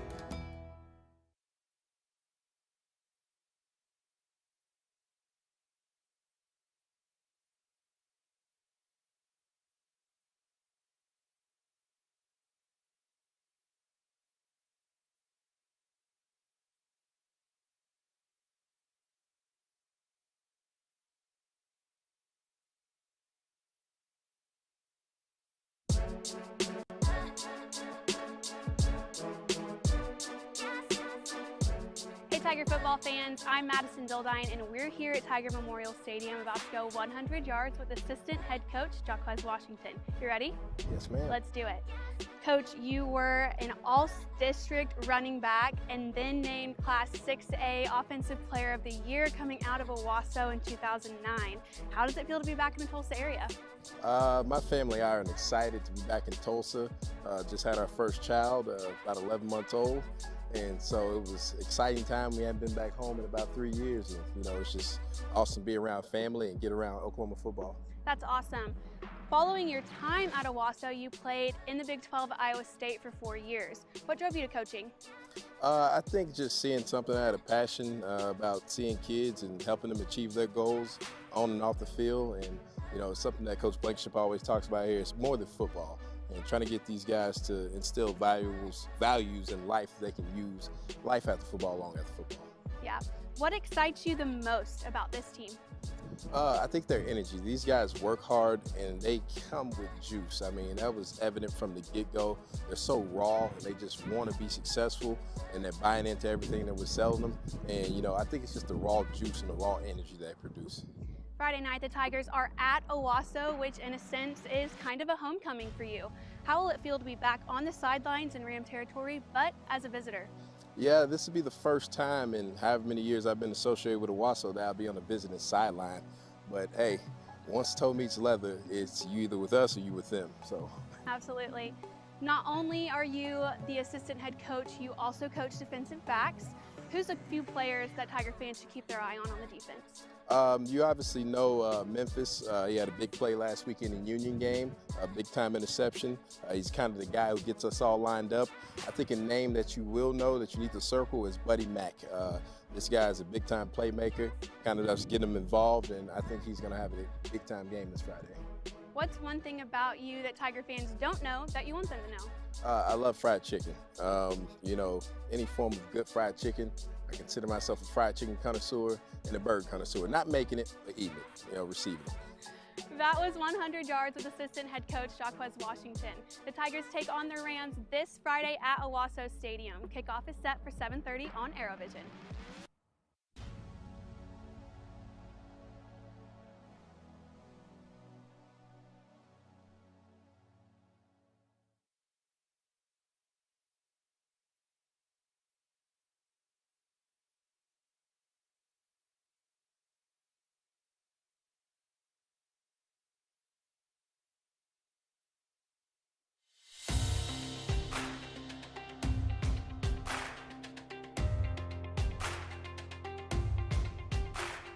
What does community mean to you? Here at Broken Arrow Schools, we can't think of anything better than the communities we create, both inside the classroom and out in the world. Our community is rooted in our 4 core values, where relationships with students, teachers, parents, civic leaders, and businesses are what drive our success. We celebrate our diversity along the way by building a rapport with each other, no matter what path of life we walk on. Community means connection, concern for others, and a commitment to showing we care. It's about working toward a common goal so that we can accomplish more together than we ever could alone. Community is not a luxury, it is a necessity. It involves intentionally and purposely pursuing relationships that positively connect us to one another.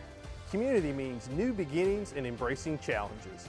Community is 35 maintenance department employees doing our job to make it easier for you to do your job. Community is formed intentionally, not by accident. It takes work, but it's worth it. Community means volunteers and partners from the business sector.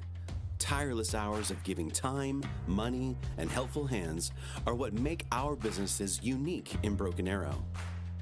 Around the community, Broken Arrow schools are synonymous with helping hands and wonderful volunteers. Selfless acts of kindness displayed by our students, administrators, and teachers help build and strengthen our unity as one of the greatest districts in the state. Community is finding our commonalities while embracing our differences. Community is about partnerships and connections. Community is about relationships. Community isn't just about living in Broken Arrow, it's about kindness and giving back. Community is engaging all of Broken Arrow. Broken Arrow is about building community and service above self. Broken Arrow is a gift.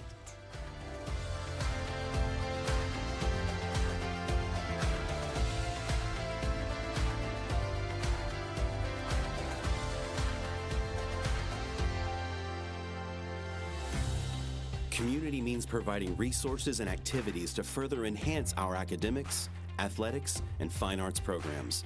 Showcasing our students on state and national levels in competitions and academic prowess is key to their future successes, both in collegiate life and beyond. State-of-the-art classrooms, equipment, curriculum, and technology unify our students under a common bond of academic excellence.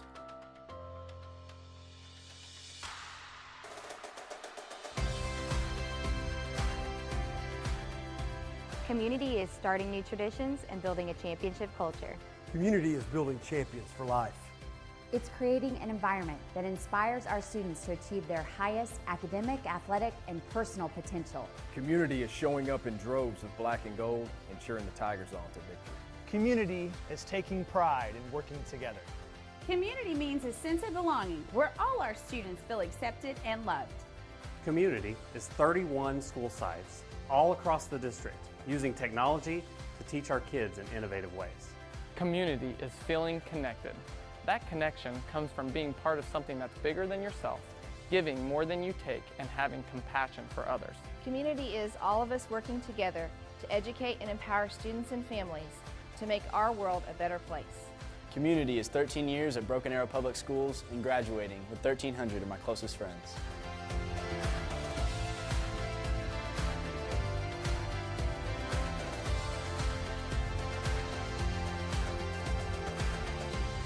Community means togetherness. Community means support. Community means belonging. And community is Broken Arrow.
Owasso Rams Foundation performed our patriotic flyover during tonight's national anthem this evening. The formation from Arrowvision performed in the 2-6 breakaway aircraft, demonstrating the training and capabilities required of all World War II fighters. Please help us recognize our flyover crew. Retired superintendent of Owasso Public School and ArrowVision enthusiast, Dr. Ogilvie. Retired Continental Airlines captain and warbird enthusiast, Captain Dale Cuckoo Cutler. Element lead, aviation maintenance technician and the youngest member of the team, Alex Flipper Rabbit. Right wing, Vietnam War veteran and United States Navy Lieutenant Commander, Steve Black Campbell. And flight commander, a combat decorated fighter pilot with 29 years of military service, Oklahoma Air National Guard Colonel Paul Smack Mackey.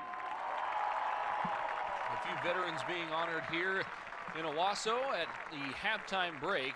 Football will be coming your way again shortly as both teams have taken the field to warm up again. I'm Adam Hildebrand alongside Steve Spavital. And Coach, we've had a lot of this first half was very Owasso-centric. They really kind of controlled that first half of play. The Tiger defense did settle in a little bit as the first half went on, and the offense was able to put some points on the board late. But there's definitely going to need some. There are adjustments that need to be made at the half for Broken Arrow. Oh, there's no doubt, because they've dictated to us what's happening. When you could offensively, when you dictate to the defense, I mean, we can't blitz.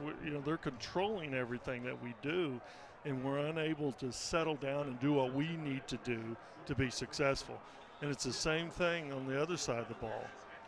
Of course, their offense is doing wonderful, and their defense is so aggressive that what they're doing is they're taking us out of our game plan. And we've got to settle down and realize that we're good. I mean, I was up before the game. I was up in the offices there in Owasso, because many of the coaches, I coached them. So I went to see them, and I was up there, and Coach Blankenship was giving his pep talk to the team and everything, and it was just real interesting to see. But they were scared to death. They are really worried about us. Everybody would always say, do we have a chance to win? That's how they were. So we're a good football team is what I'm trying to say.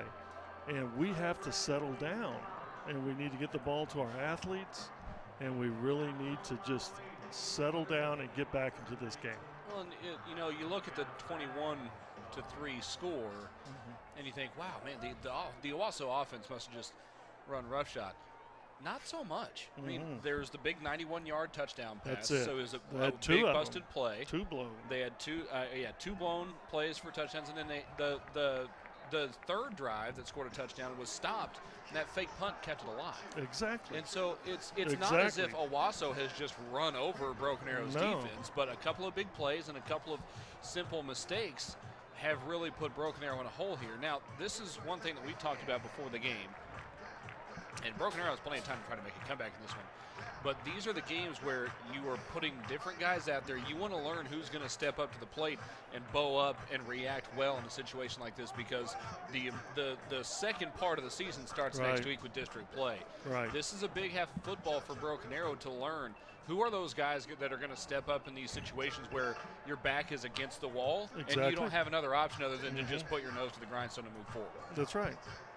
You have to keep coaching, you have to keep fighting, and you have to really just settle down and play your game.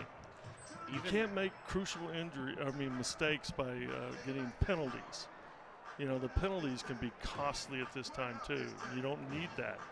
Our discipline needs to come out. Broken Arrow was able to run the ball a little bit better down the stretch. Nathaniel Jones, 10 carries for 58 yards. Griffin Stieber, 4 for 21. Stieber, though, has struggled through the air in this game more so than we've seen him in the past. Knockdowns. Yeah. 3 for 14, that's true. He's had probably 4 or 5 balls batted at the line of scrimmage. His counterpart, Austin Havens, has been darn near perfect. 13 for 15, 228 yards and 3 touchdowns. Well, that last score, that play action score there was like right on the money with good coverage, as we talked about. So he's really on the money tonight. 21-3 the score as we start the second half of play, and Broken Arrow will kick off to get us going. Cole Adams and Deshaun Kennard are back to receive. Check that. That's Jere Austin that's back there with Cole Adams. Little bunch sets here for Broken Arrow. The kick is away. It is high, short, and left. Caught at the 7-yard line. That is Adams on the return, bouncing it out the right side across the 30-yard line. Steps inside of a man and then is upended and body slammed at the 33-yard line. A good hit there for the Tiger coverage team, but Adams was able to get it out to about the 33-yard line. That was Dietrich Moore, number 7, tackling number 7 on the play. I know. That was a good tackle, too. We kick into the boundary, but we didn't have the pressure we needed, the coverage we needed into the boundary. Let's see if the defense can step up and get a stop. Defense played well down the stretch in that first half. 2 receivers and a tight end left for Owasso on the wide side of the field. They hand it off straight up the middle and nowhere to go for Emery Neely. It was a jailbreak for the front 4 for Broken Arrow there, as well as Dietrich Moore. It's a loss of 3 on the play back inside the 31-yard line. Boy, we needed that one. That sets the tempo right there. Just running a zone play, and we hit it right in the mouth.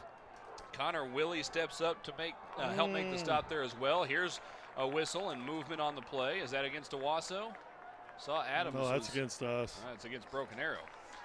And they do that every time, and you have to be disciplined. I keep forgetting about it too, but every time they have a lost play, they're going to get that yardage back by freezing it. 2nd down and 8. 2 receivers left, tight end left. Here's the snap, quick pass to the near side. It's low, but Adams catches it, jukes one man, trying to juke another, but that time he's wrapped up and shoved out of bounds by Dietrich Moore. A gain of about 4 out to the 40-yard line brings up 3rd down and 4. Moore, again, very similar to game 1 at Mansfield Legacy, all over the field tonight defensively. Oh, God, he's out there every game. But they're throwing the smoke in the boundary, but they're getting yards after the catch, which is what makes them good. Can you get a 3 and out on the first drive of the second half for Owasso? Minute and 15 seconds into the third quarter. Motion from Adams into the backfield. Here's the snap. They dump it on the bubble screen. Far side. Tries to cut it back up the middle. He's hit at the 42-yard line, trying to power his way forward.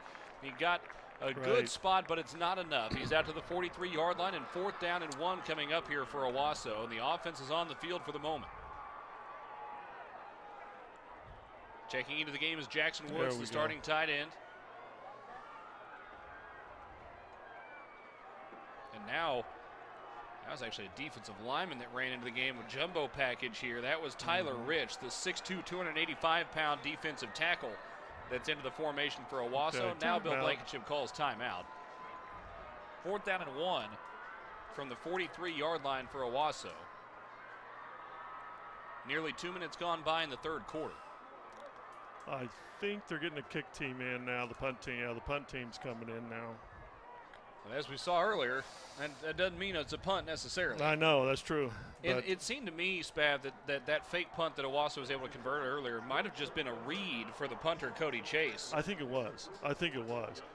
But we defended it fairly well there, but he just put a good move on the guy and went down the sidelines. The tough part is now, with that knowledge in mind, it's a little bit harder to bring pressure and try to get a punt blocked, and so you're forced to try to return it. Exactly. I mean, they've tried everything tonight. You think of Owasso, they got a fake punt, they got a reverse. They're doing all kinds of things and they're working. Dietrich Moore back to return. The snap is back. It's a good one. The punt is away. It's a wobbly kick, end over an end, hits at the 30, nearly runs up the back of a Broken Arrow player, and continues to roll down right to the 20-yard line. There's a Owasso player. That was Jacob Clifton trying to whiff it closer to the goal line. Not enough. He was waving his hand against the rotation of the earth, so to speak, as the wind is coming out of the south. So it'll be marked at the 20, and Broken Arrow will take over there 1st and 10. That was a great stop. Great stop by the defense. Like I said, the first drive of the game, you know, we get a 3 and out. That's perfect. Sets the tone a little bit for the second half. It does. And we played great defense. Now can the offense go convert? They got to go 80 yards for a score. 2 receivers right, 1 left. Here's a snap on 1st and 10. Stieber fakes the handoff, carries it himself over the left side across the 25-yard line, nearing the first down yardage at the 30, but he is stopped just short. Give him 9 out to the 29 and a solid gain on 1st down and 10. I like that play. They're showing the back coming wide here, but they're running a quarterback counter underneath. I really like that play. And Stieber kind of tucked himself up amongst the linemen in there because there was a linebacker that flowed over that way, and he missed him because Stieber was kind of hiding up in there. 2nd and 1. Here's the snap. Stieber, quarterback power right side, rams his way through the line of scrimmage, no pun intended, and he's brought down around the 35-yard line, maybe the 36. Plenty enough for a 1st down. Nice job. I like what we're doing there. It's hard. Power run game. You just can't account for that guy. You know, as many people they have, you could see that they were fitting it. They were fitting it right for just the 1 back, but not for the 2.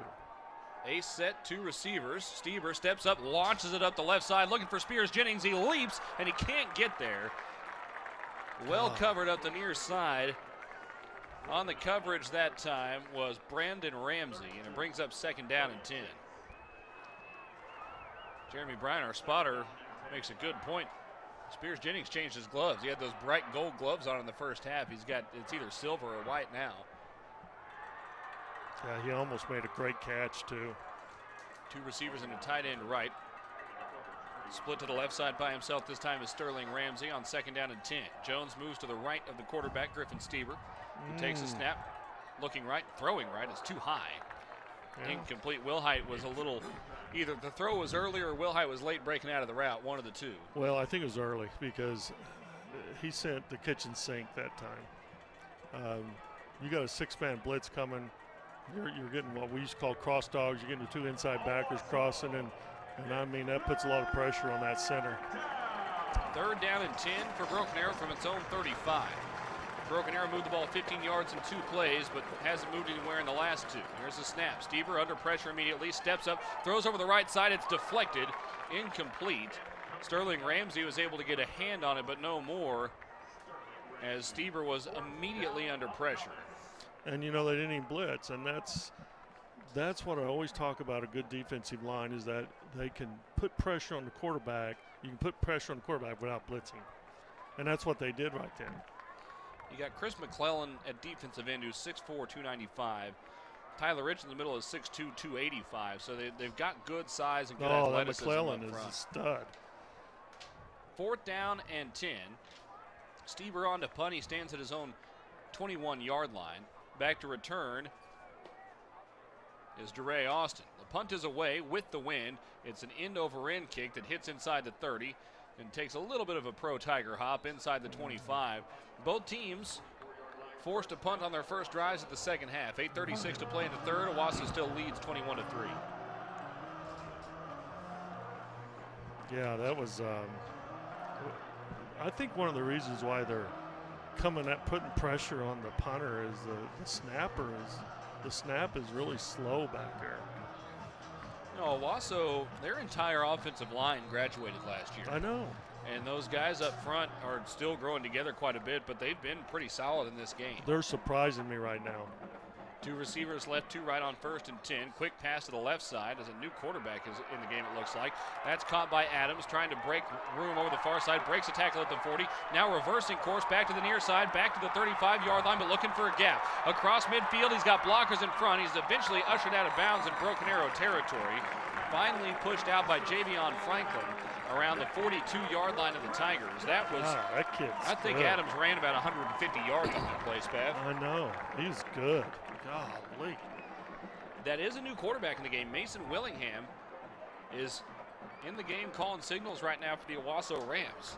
That begs the question, where is Austin Havens? I didn't even notice that. Threw a great ball out there. 2 receivers to his left, 2 to his right. Here's the snap. Going to run it himself this time. Trying the left side, now trying to bounce it outside. He's able to do so across the line of scrimmage inside the 40. Tiptoes the sideline. Steps out of bounds after a gain of about 10. We'll see where they mark him out. They mark him out at the 33. That's a gain of 9 on the play. Brings up 2nd down and 1. So, yeah, I'm curious to see. I see him right here on the He's sideline. on the sideline. It's like he's gimping around. Maybe he sprained his ankle or twisted it or something. A development to keep an eye on. Owasso's moving the ball anyway right now. 2nd and 1. Here's a snap. Quick throw to the near side. It's caught by Austin. Makes one man miss. Now makes another miss. Is able to get inside of a defender and then wrapped up into the 20-yard line. They'll mark him down at the 19 where his forward progress is stopped. It'll be 1st down and 10 Owasso from inside the Tiger red zone. Leading 21-3 are the Rams with 8 minutes to play in the 3rd quarter. I have never seen a team that can throw the perimeter like Owasso can against us. Well, you think about it, Spav. I think a lot of your kind of casual football fan looks at that throw and thinks, oh, he's not throwing it very far. But when you're throwing it from the hash to the numbers on the far side, that's about a 35-yard throw because you're throwing it so far sideline to sideline.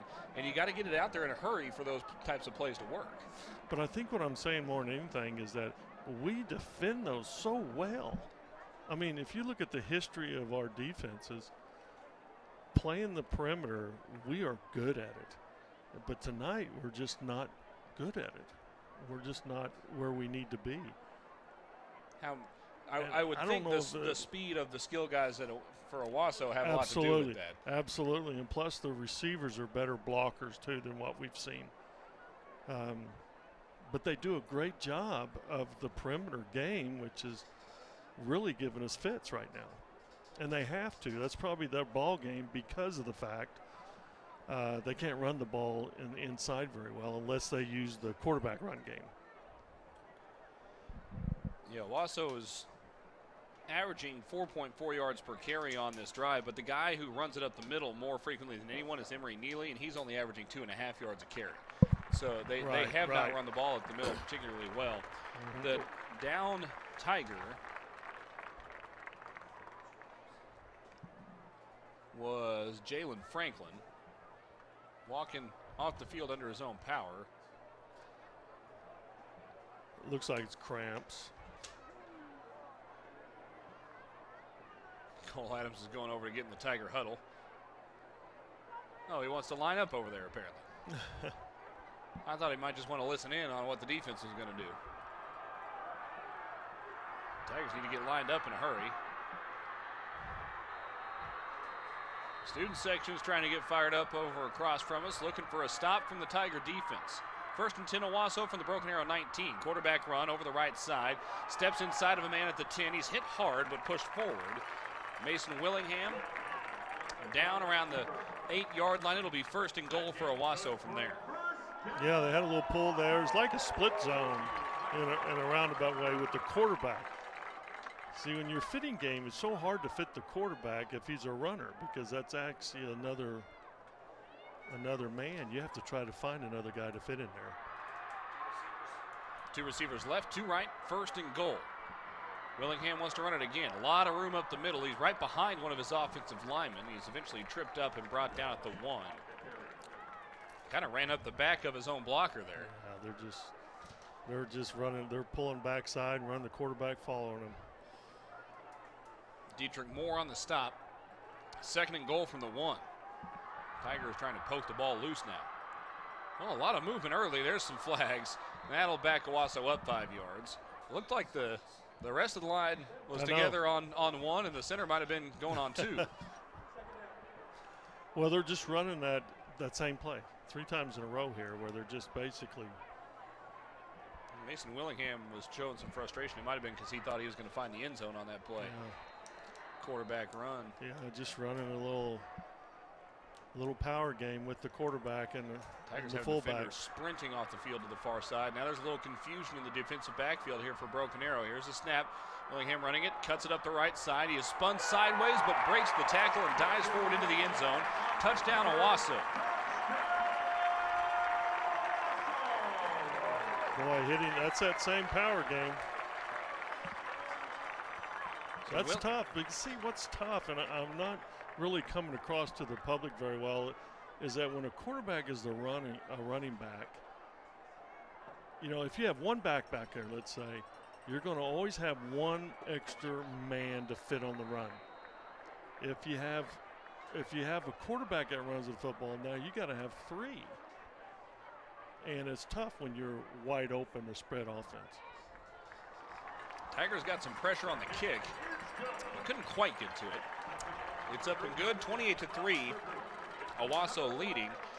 Mason Willingham comes in for his first drive quarterbacking the Rams today and leads them down the field for a score. Now the Tigers really need a response.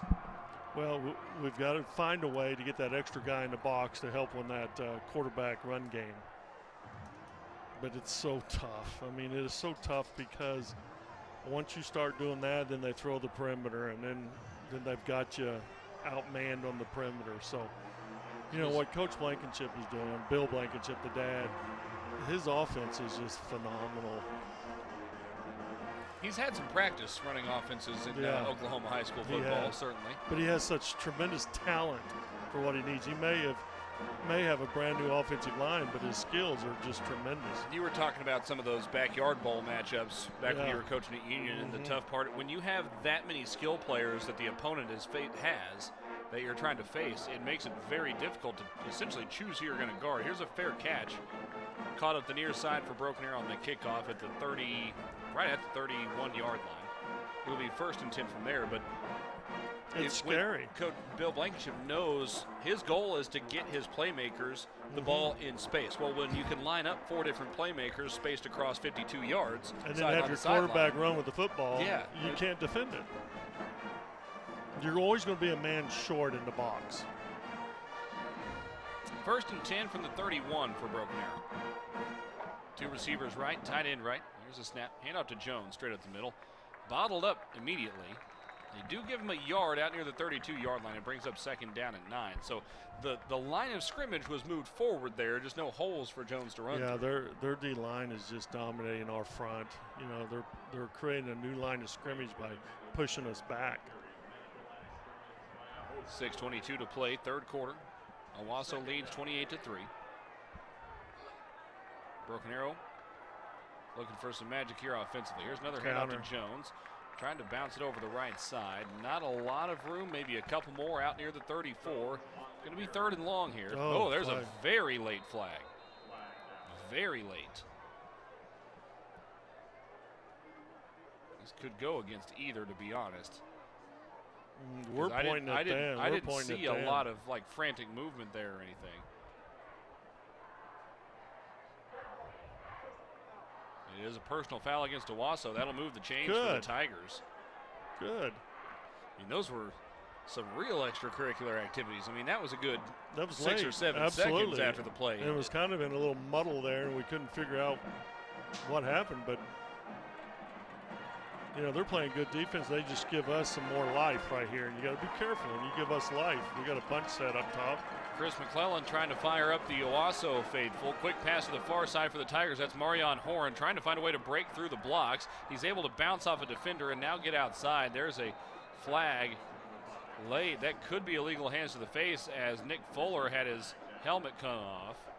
And he is clapping with his helmet, putting his helmet back on, and appears ready to stay in the game. That means it got taken off of his head. That's right. Because if you lose it on your own, you have to go to the sideline. Good. Give us another 15. Let's go.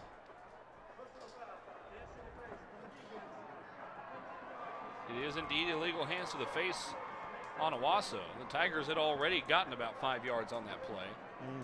Marion Horn getting another touch.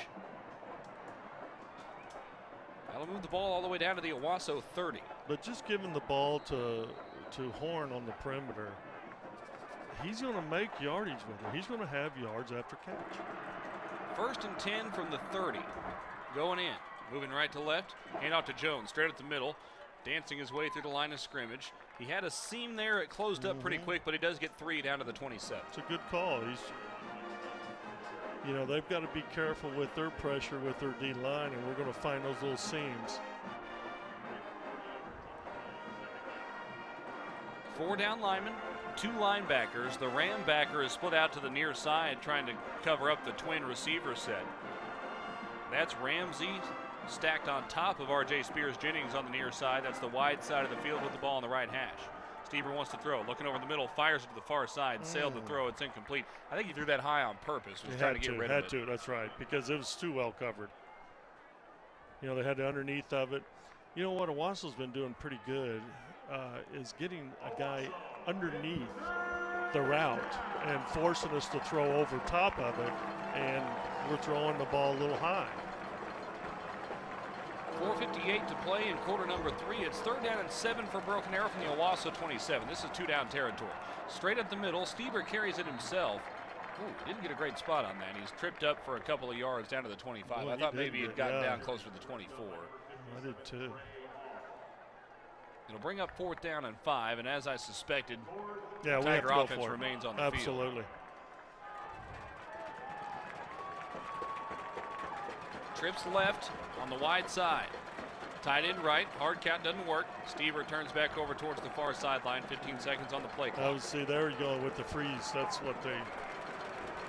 Jones moves to his right now. Stever takes a snap. Got a little more time. Zips it to the left side. It's incomplete. You mentioned earlier, oh, there's another late flag. Sterling Ramsey brought down the defender. I thought it looked from my perspective like he was trying to make sure the defender hadn't caught the football. Yeah, exactly. I agree with you. So I'm kind of curious to see what the. Unless he said something real late, but it appeared to me like the ball was bobbling. Yeah, like he was trying to make sure the defender didn't pick off the pass.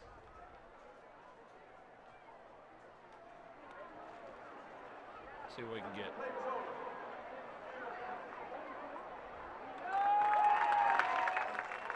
It is a personal foul call against Broken Arrow. I don't know if I agree with that, but unless there was something that this is a good crew that though. was late. I mean, we couldn't hear the details certainly of the exchange. So there may have been something small that we couldn't see from up here. And this is a good, this is a very experienced officiating crew here. So I know them. They're good people. 4:17 to play here in the 3rd. Owasso leading 28-3. Tiger defense back on the field. 2 receivers left and a tight end right for Owasso. They again motion a man into the backfield, hand it off on the jet sweep to the near side. Not a lot of room. The Tigers stretched out well, but again, able to fall forward. They just find those creases. That was Ronnie Thomas on the carry that time. Mekhi Hanley helped bring him down. It's a gain of 5 out to the 45-yard line. Austin Havens back into the game at QB. I guess they just wanted to get Willingham a drive in there. A little drive, yeah. 2nd and 5. Hard count. Tigers jump into the neutral zone.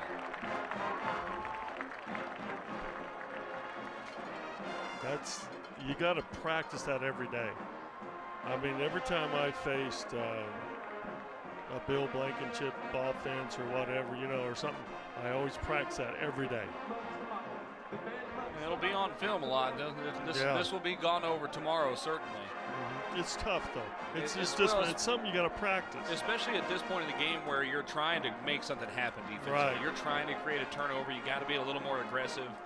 And so it's hard to do that and simultaneously make sure that you're staying disciplined on those hard counts. Right.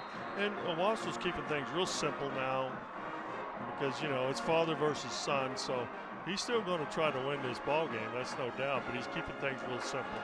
Handoff over the right side to Emery Neely. Nowhere to go that time. Dietrich Moore leading the way on the tackle. Buddy Mack in there as well. Yeah, just run the zone play in there. We defended it very well. A line change up front. The Tigers have gone with 3 down linemen for a lot of this game, and that's the case again here. Demarius Reynolds into the game on the near side. It's Ellis Tomlin right up the middle right now for the Tigers. There's a snap. Fake handoff. Wanted to throw left side. It is high, but it's caught. And then dropped on the far sideline. Whoa. Oh, they're calling. It was initially signaled complete. That ball was loose on the far sideline. There, they signal it incomplete. They had not. It did not appear from our angle, certainly, that he had completed the catch. It was an excellent effort. Don't get me wrong, to get the feet down in bounds, but he did not have control of the ball throughout the entirety of the catch there. Correct. So that'll move it back to the 51-yard line, the Broken Arrow 49-yard line. There you go, 51. I was counting left to right and said 50, 51, and my brain didn't catch it quite in time. This is the Canadian ball. Yes, exactly. Yeah. 2:59 to play in the third quarter. Owasso leads 28-3. 3rd and 9 here. Trips left on the wide side of the field for the Rams. Havens wants to throw it, looking over the middle, dumps it off. It's caught. First down yardage inside the Tiger 40. A good tackle in space from Dietrich Moore, but again, it's a first down for Ronnie Thomas and the Owasso offense. And see, that's what you do is you spread this out, you put everything vertical, and you drag the inside guy across the middle.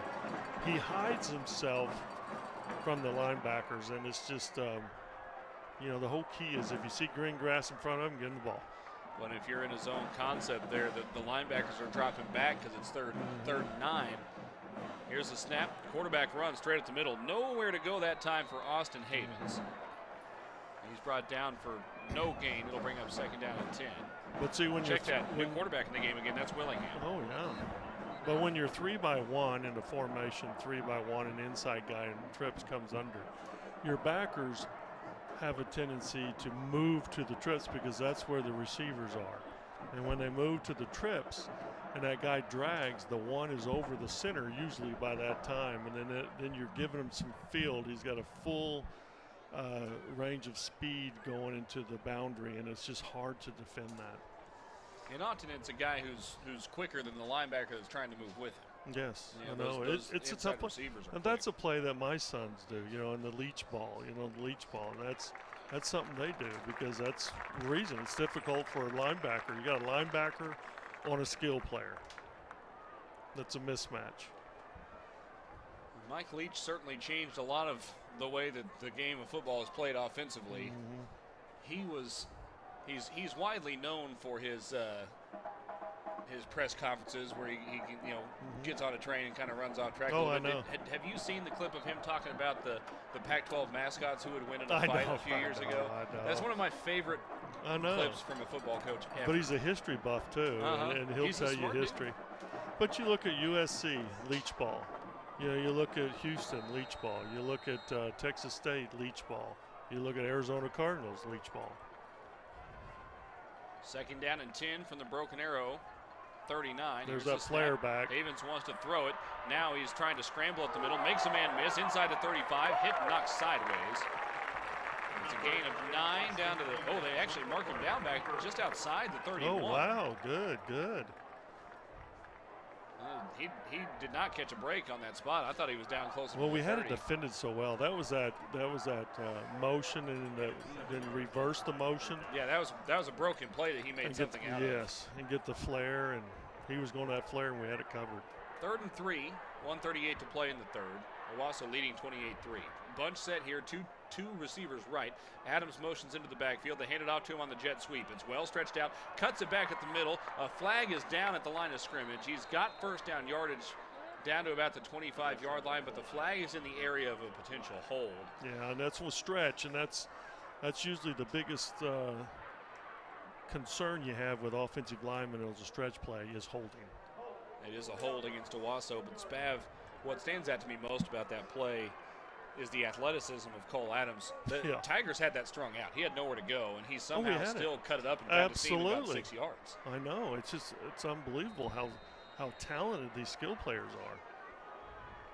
You're going to need some ice baths for the guys that have been chasing him around all game. It is, unless you have done it, and I certainly haven't done it by any stretch of imagination, it's hard to understand how difficult it is to stay with an offensive player in space. Absolutely. Because they know where they're going with the football and you don't. Hardest thing to do. Trying to play catch up. Here's a deep ball down the middle of the field, an open receiver. It's caught at the 5. Touchdown, Owasso. Ronnie Thomas gets into the end zone. That is the 4th touchdown pass of the game for Austin Havens. Just let it run right by us, Man. 34-3, Owasso on top. Less than a minute to play in the third quarter. I tell you the biggest thing, I know is the protection he's getting. I'm telling you, this Owasso offensive line has really impressed me because I didn't think they was that good when I saw them on film. I wasn't impressed with them. But now I am. Seems like a unit that is gelling quickly. Yes. I mean, they're essentially 3 games into playing together as the PAT is up and good. Right.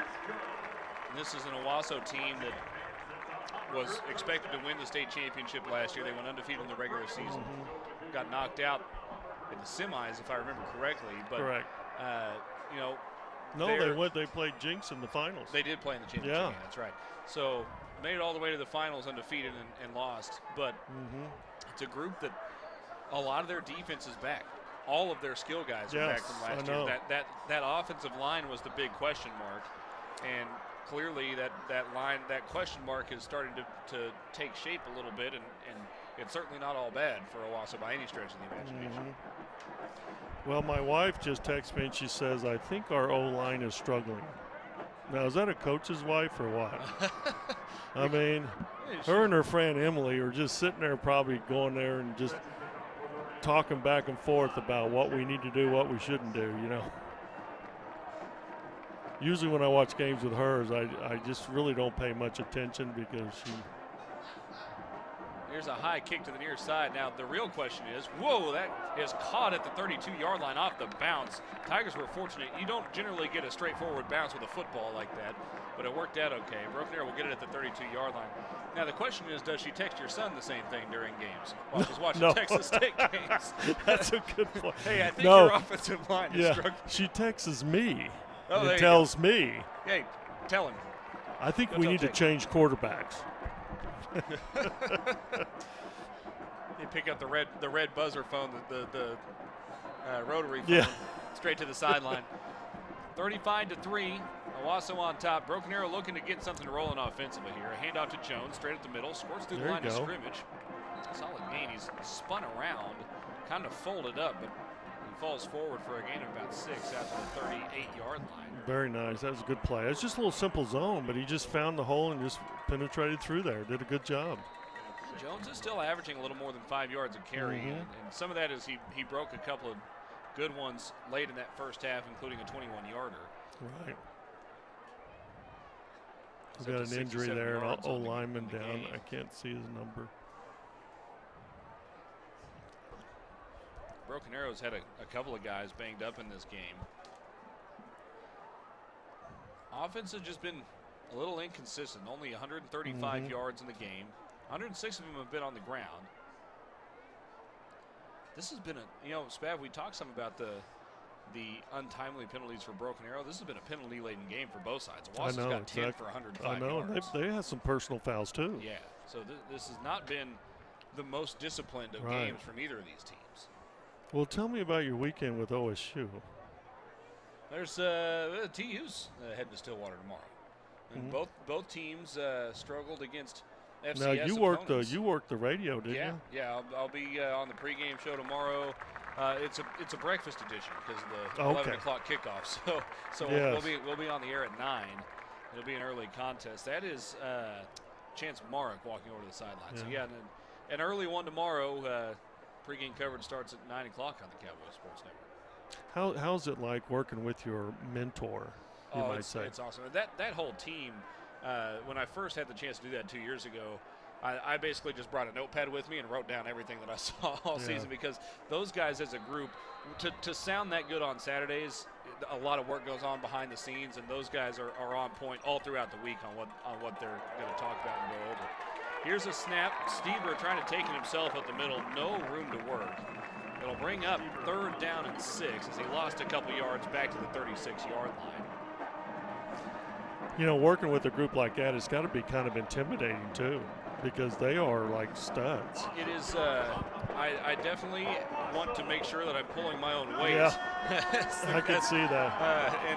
And I definitely try to know where I am on the totem pole. If I don't have something pretty smart sounding to say or ask a question, I let them go ahead and do their thing. Well, you know, since he's your mentor, he's probably gives you a lot of leeway too, because he's wanting you to learn more. I think so. Yeah, it's been a good. It's been good, really good to be a part of that team. So. Yeah. Well, you do a great job anyway. So. I appreciate that. 35-3 is the end of the third quarter. We're glad to have our team here as well. Coach Spavital next to me, Madison Dildon on the sidelines. We'll be back with more in just a moment. Fourth quarter's on its way. This is Broken Arrow Tiger football here on ArrowVision.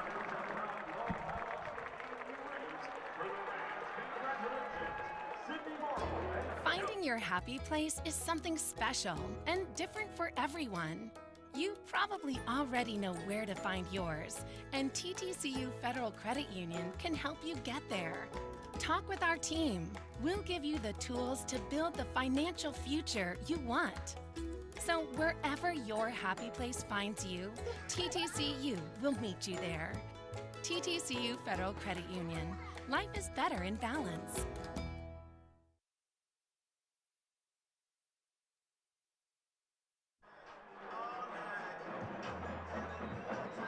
(35-3) the score here as we head towards the fourth quarter. Owasso leading Broken Arrow. And this is a game, Spav, last week at Union, as we understand the Jinx has defeated Union this evening. Last week at Union, Broken Arrow was able to get some things going over the course of that game. The offense really hasn't been able to get moving very much in this one, and that can be really discouraging. We'll see how it comes through in the fourth quarter. The ball thrown, deflected backwards here on third down. And it is an incomplete pass. Came forward first, and yet another batted ball at the line of scrimmage. This front four for Owasso has been well coached in terms of getting your hands up late if you're not going to get to the quarterback. Absolutely. They've knocked down, 5 or 6 passes at this point on the night. But they're just relentless. They're still blitzing. They're still putting pressure on them. They're still aggressive. That's tough. That's tough as an offensive group to try to get yardage. Chris McClellan dancing his way to the near sideline. Stevers on for the punt. Here comes the pressure again. He barely got it away. A wobbly kick hits inside the 40 and takes another Pro Tiger roll inside the 25, all the way down to the 20-yard line, just inside the 20-yard line. You mentioned Stever was averaging more than 40 yards a punt, and that average has not been hurt at all tonight. No, he was averaging 44 before, I think, and no telling what he is now. He's averaging, before that punt, he was averaging 39.5 yards per punt on the evening. Now he's up to 40.1 with a long of 48 tonight. Right. He's punted inside the 20 once. Oh, he had that one, yes.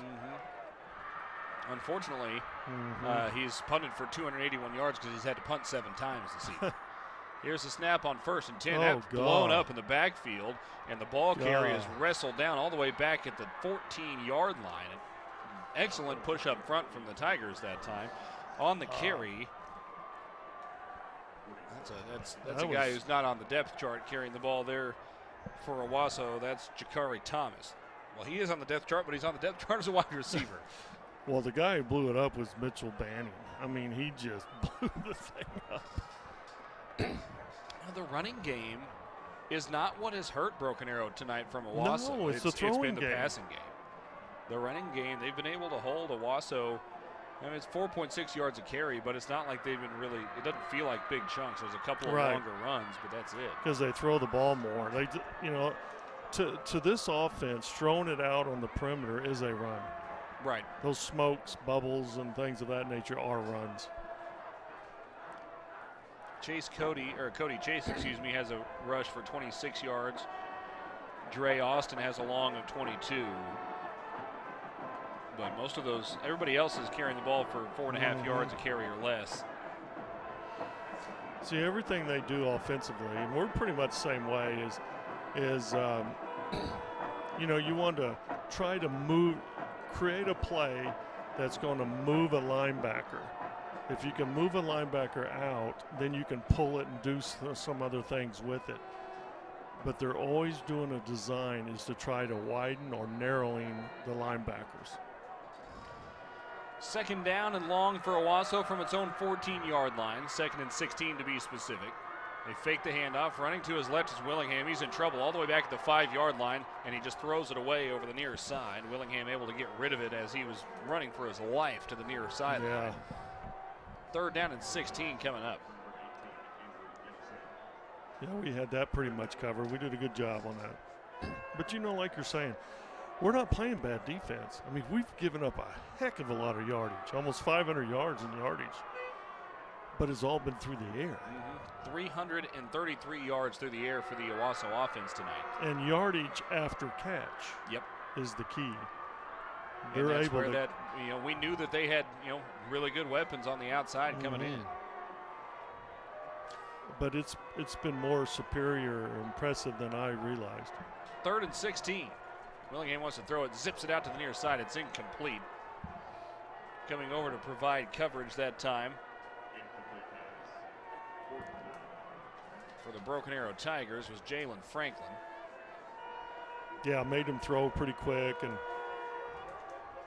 Franklin, I think, had eyes to maybe pick that off, but it I didn't know hang in he the air came long off. He enough. came off the outside receiver.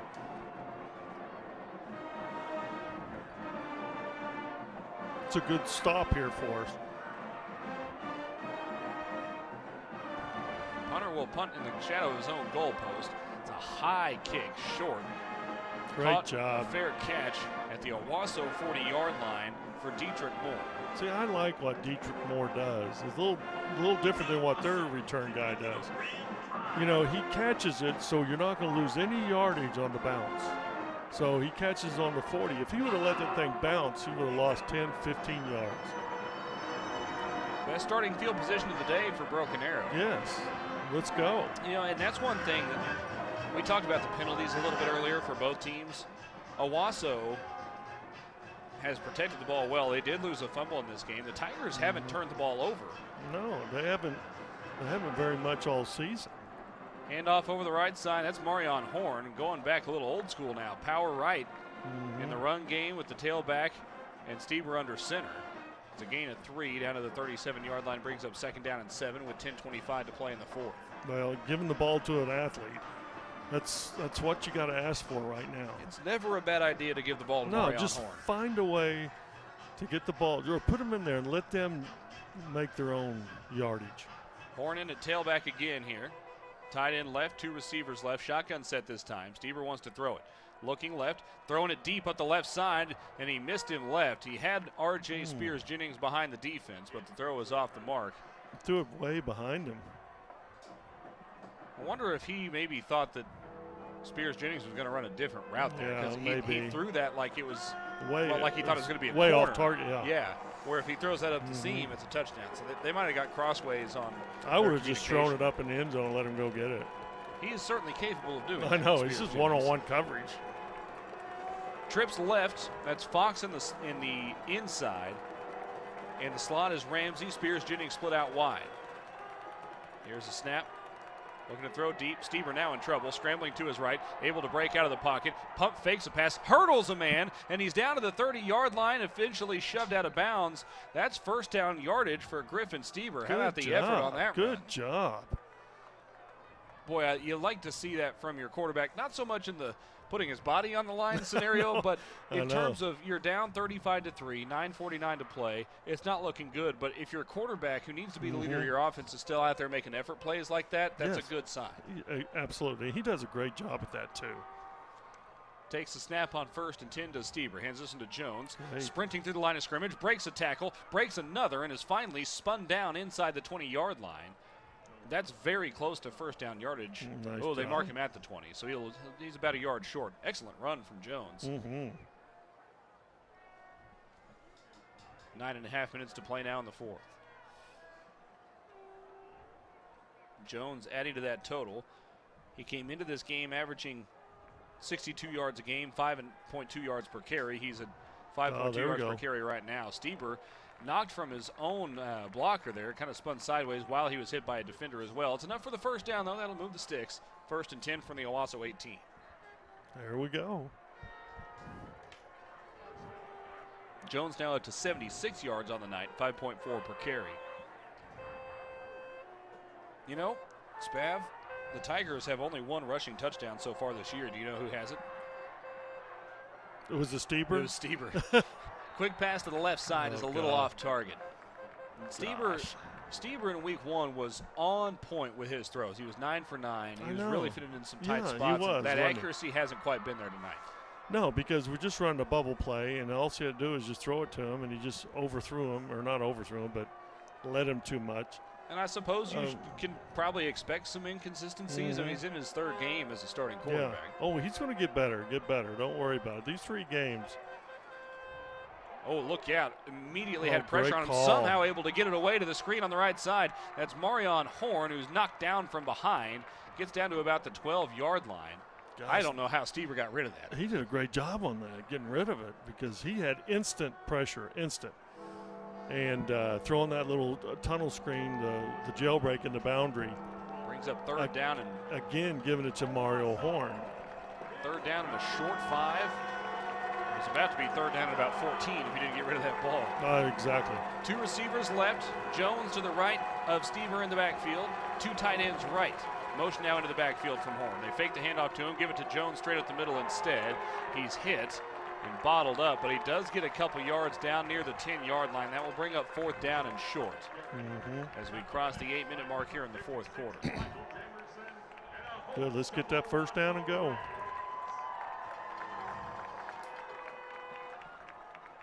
Let's see. Stever waiting for the play call. Marion Horn will move to the left side of the formation. See, I like how they're moving him around, though. You know, here he's a lone receiver here. Now he's number 2 receiver up top. Same formation, hard count. Got Owasso to jump, no flag. God. Are we saying they didn't get into the neutral zone? I mean, clearly there was the movement there. Apparently they didn't get into the neutral zone. Oh, my God. 4th down and 2. Here's the snap. Stever wants to throw it left, zips it out to the left side. A leaping catch is attempted. It's through his hands, and it's intercepted going back the other way. Here comes Jones trying to run down the returner. He's able to shove him out of bounds around the 25-yard line. Brandon Ramsey was in the right place at the right time. The throw was a little bit hot. Wow, it just bounced off his hands. You know, the ball's high. But I tell you what, boy, we made a great tackle to prevent the score. A good effort play from Nathaniel Jones to try to run down the defender on the far side.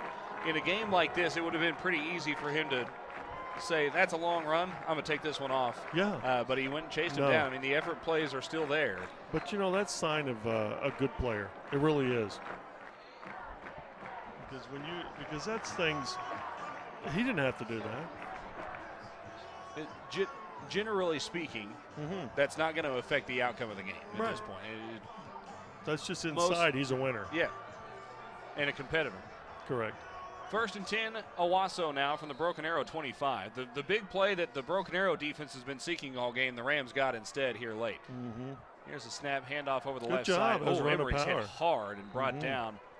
Coming in to help make the stop that time was Javion Franklin. I think Marion Horn led the way. It was Franklin that hit him late. He was there. Just running a power play there, and that was just good defense. 2nd down and 8. 6:49 to play here in the 4th quarter. The ball almost directly between the hashes on the 23 going in for Owasso, moving right to left on your computer screen. He's controlling the clock right now. He's running the clock down. Oh, the snap is high. Goes through the hands of the quarterback, Willingham. He's able to dive on it back at the 31-yard line.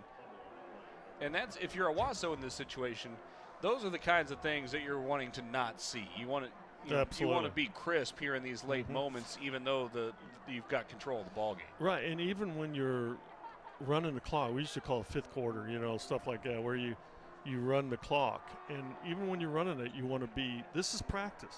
This is practice for real-time situations. 2 receivers to either side on 3rd and long. Tigers jumped into the red zone. Excuse me, the neutral zone. No flag, though. Willingham walks up to the line of scrimmage. 5:50 to play. Here's the snap. Quick throw to the right side. It's caught. Stepping inside a defender was Anthony Hills. Now he breaks a tackle inside the 20-yard line. Sprinting through the defense, he breaks another, and he's into the end zone. Anthony Hills, we've talked a lot about the weapons that Owasso has offensively. He is not a starter and is 6'2", 180 as a junior. I mean, they've got Did weapons you see that on acceleration? Yeah. Oh, gosh. He caught that ball and accelerated. It's like, oh, God. And, you know, we miss a tackle. Their yards after catch is just incredible. I would like to break this film down and no kicker. No kicker for Owasso. Oh, no, holder.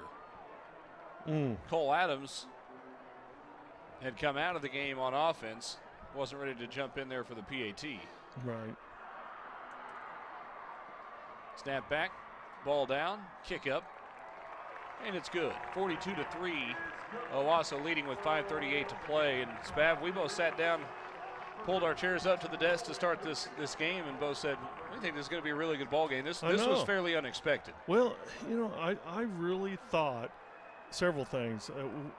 Two equal teams. I thought they're two similar teams, I should say. Certainly, by no stretch of the imagination do I think either of us think that if you set the clock back to 12 minutes in the first quarter and played this game over again, that the result would be similar.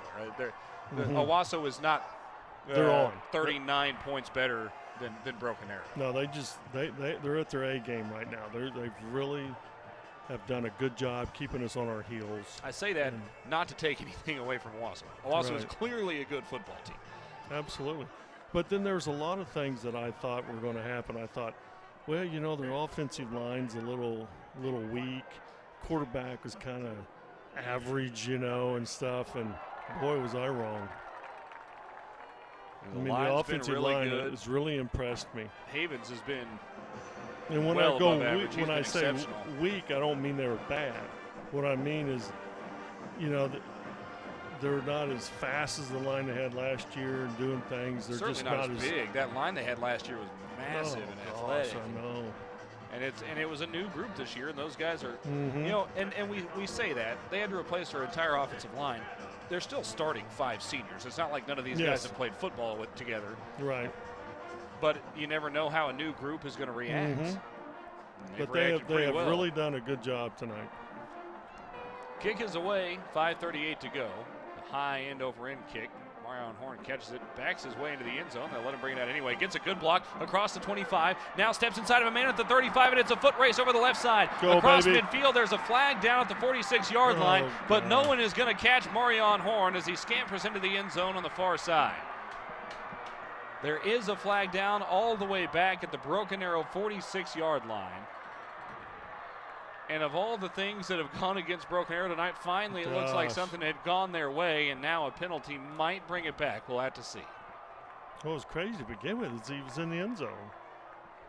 They let him return it. They did, yeah. He stepped back over the goal line. A block in the back against Broken Arrow.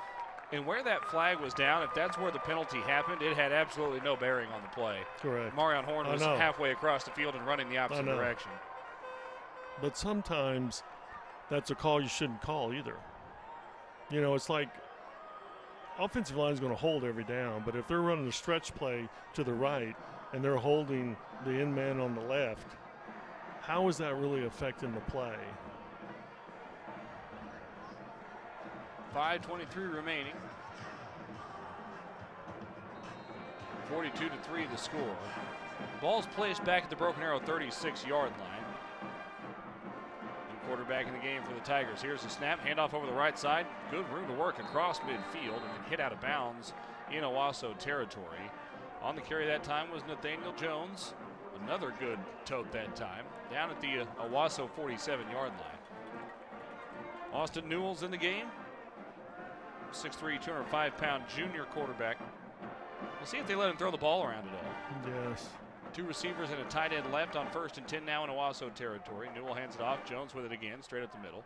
Plunges forward through the line for about 4 yards down to the 43.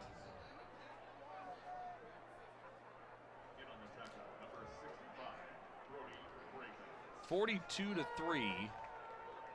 But now Nathaniel Jones quickly approaching 100 yards in the game. Currently 16 carries for 95 yards. 2nd and 6.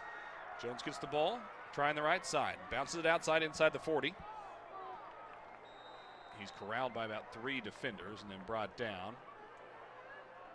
That gets him down to the 38. That is a gain of 5 yards. Now they give him 4. Nathaniel Jones just now a yard shy of the century mark.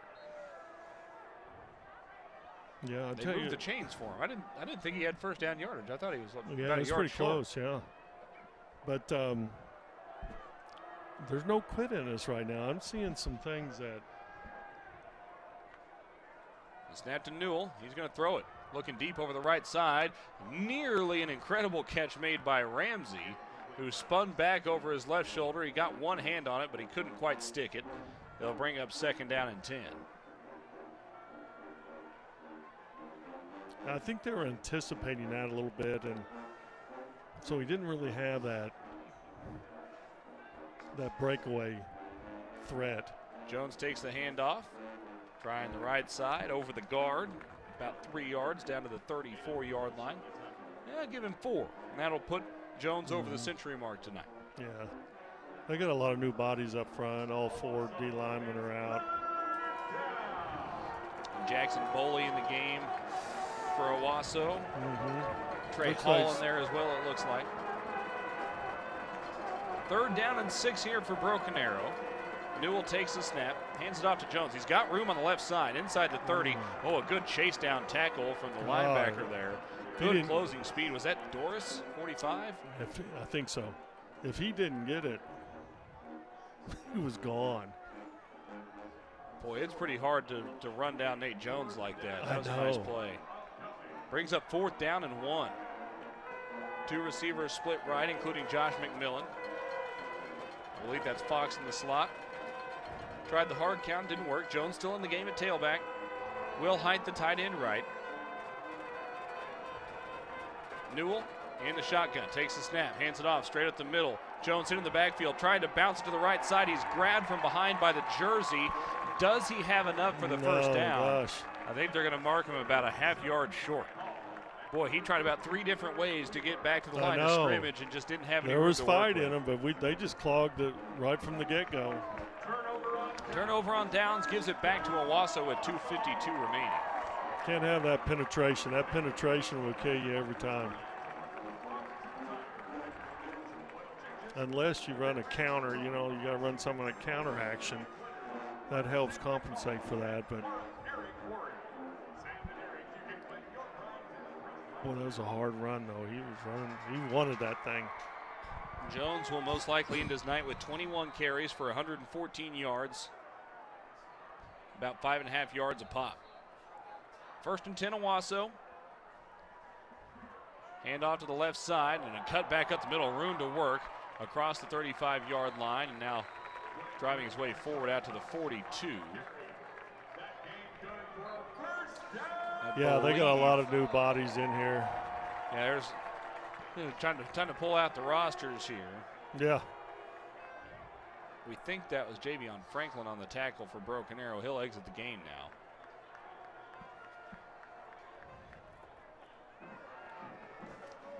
They got a few started O-line, and most of them are backups. Tyler Cavanis is in the game at quarterback for Owasso. He takes the snap, hands it off. Darting through the middle of the line this time was Jakari Thomas. Jakari Thomas, excuse me. He's got some speed, doesn't he?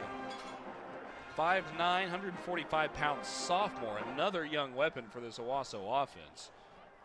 He's on the 2 deep. He's a guy that plays both a receiver and apparently a running back. Right.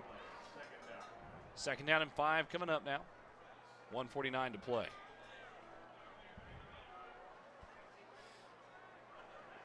Two receivers right, 1 left, a big tight end left as well. Here's the snap.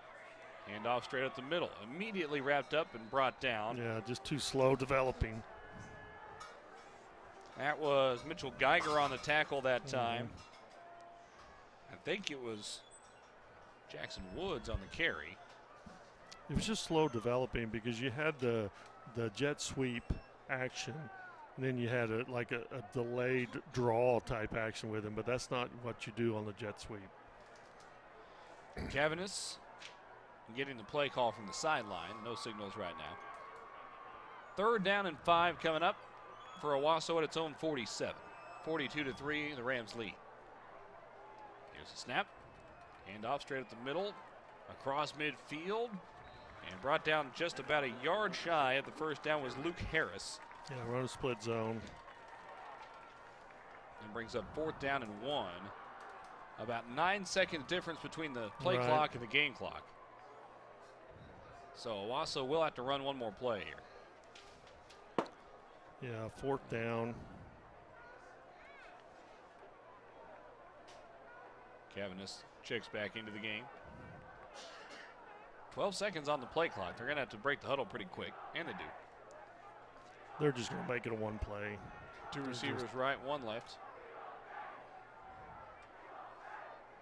Hand off up the middle. Another strong run that time from Harris.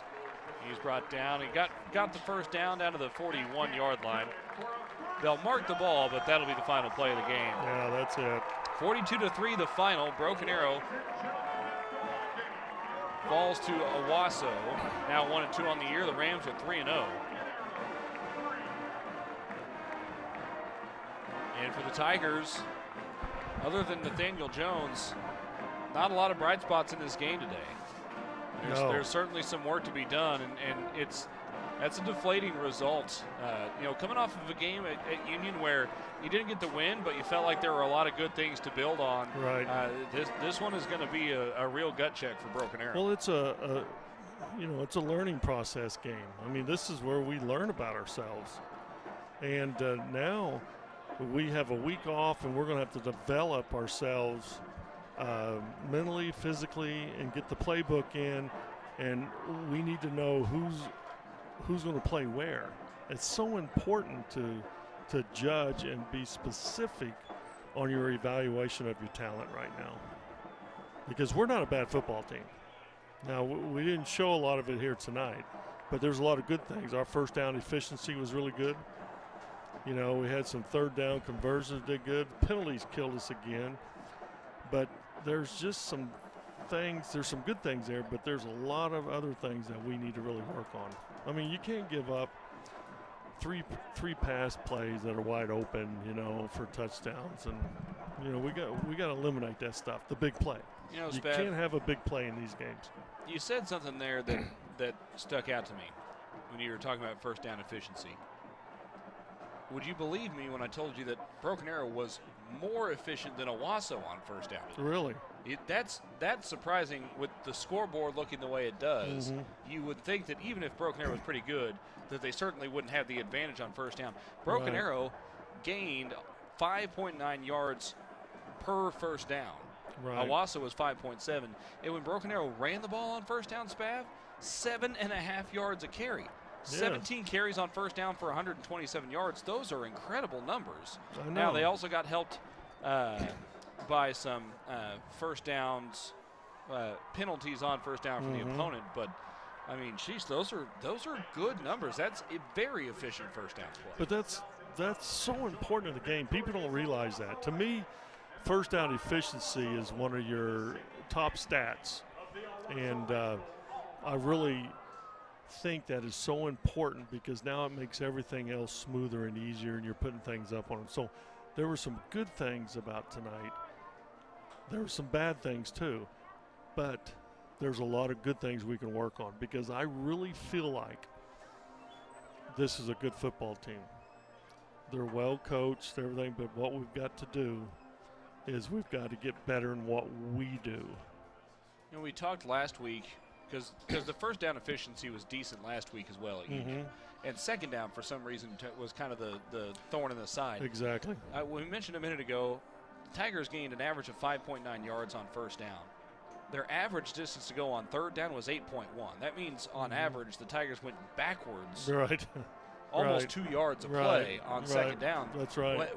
That's just like that's kind of an odd thing. Like, what is the deal with second down? I know, and it's just sometimes it's our offensive game plan, what our thinking is, and then what their defense does. Their defense, maybe they were putting too much pressure on us or doing things, and there's a lot of things you just, hidden things you don't know. Some penalties would have probably had to deal with that as well, because neither some team bat was downs, super efficient punt-wise today. Because we bat the ball down about 4 or 5 times, Sure. and that was tough, a lot of things went against us. The field position battle, I mean, man, we didn't have good field position but one time. You think about it.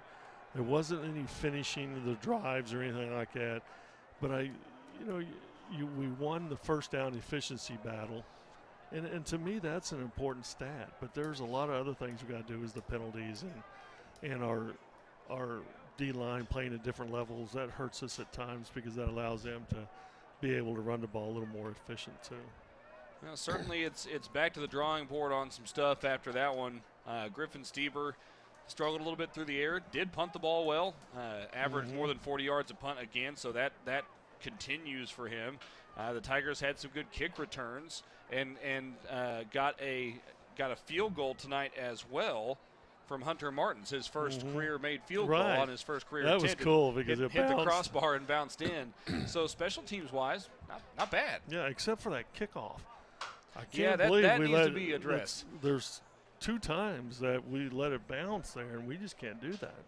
So things to work on. Yeah, and we'll see and what happens. That's what this is all about. You got what is today? Today is the 10th. Is it? Next week's the bye week, right? Next week's the Next bye week's week. the bye week, so and you've got a week off to get into district play. That's a really conveniently timed bye week. Right, and we need it. And that's perfect when you play 3 tough opponents like we have. And now we really learned a lot about ourselves. And now let's go and find it. It's just like what my sons always did when they always talk about a play. You know, it's just how are we going to run that play? Are we going to run it only to the right, only to the left, or what? Only to this guy, or what? You got to find out everything we do, the best way to run it and to do it. I got 2 weeks to do that before district play starts. We'll be looking forward to carrying that one for you on ArrowVision. In the meantime, a big thanks to everybody who helps put things together. Madison Dildine, we didn't get to hear from her as much as we would like tonight, but really like having her part as a broadcast team. Yeah. We'll be looking forward to hearing from her some more. For everybody else, our director tonight, Antonio Hurling, Terry Sprider on graphics. We had 3 students that help out. This is a partly student-run operations as well on the cameras. Max Towery, Miles Towery, and Ethan Scott. Big thanks to those guys as well. He is Coach Steve Spavital. I'm Adam Hildebrandt. The final score one more time, Owasso over Broken Arrow 42-3. I'm Adam Hildebrandt saying good night and God bless from Owasso.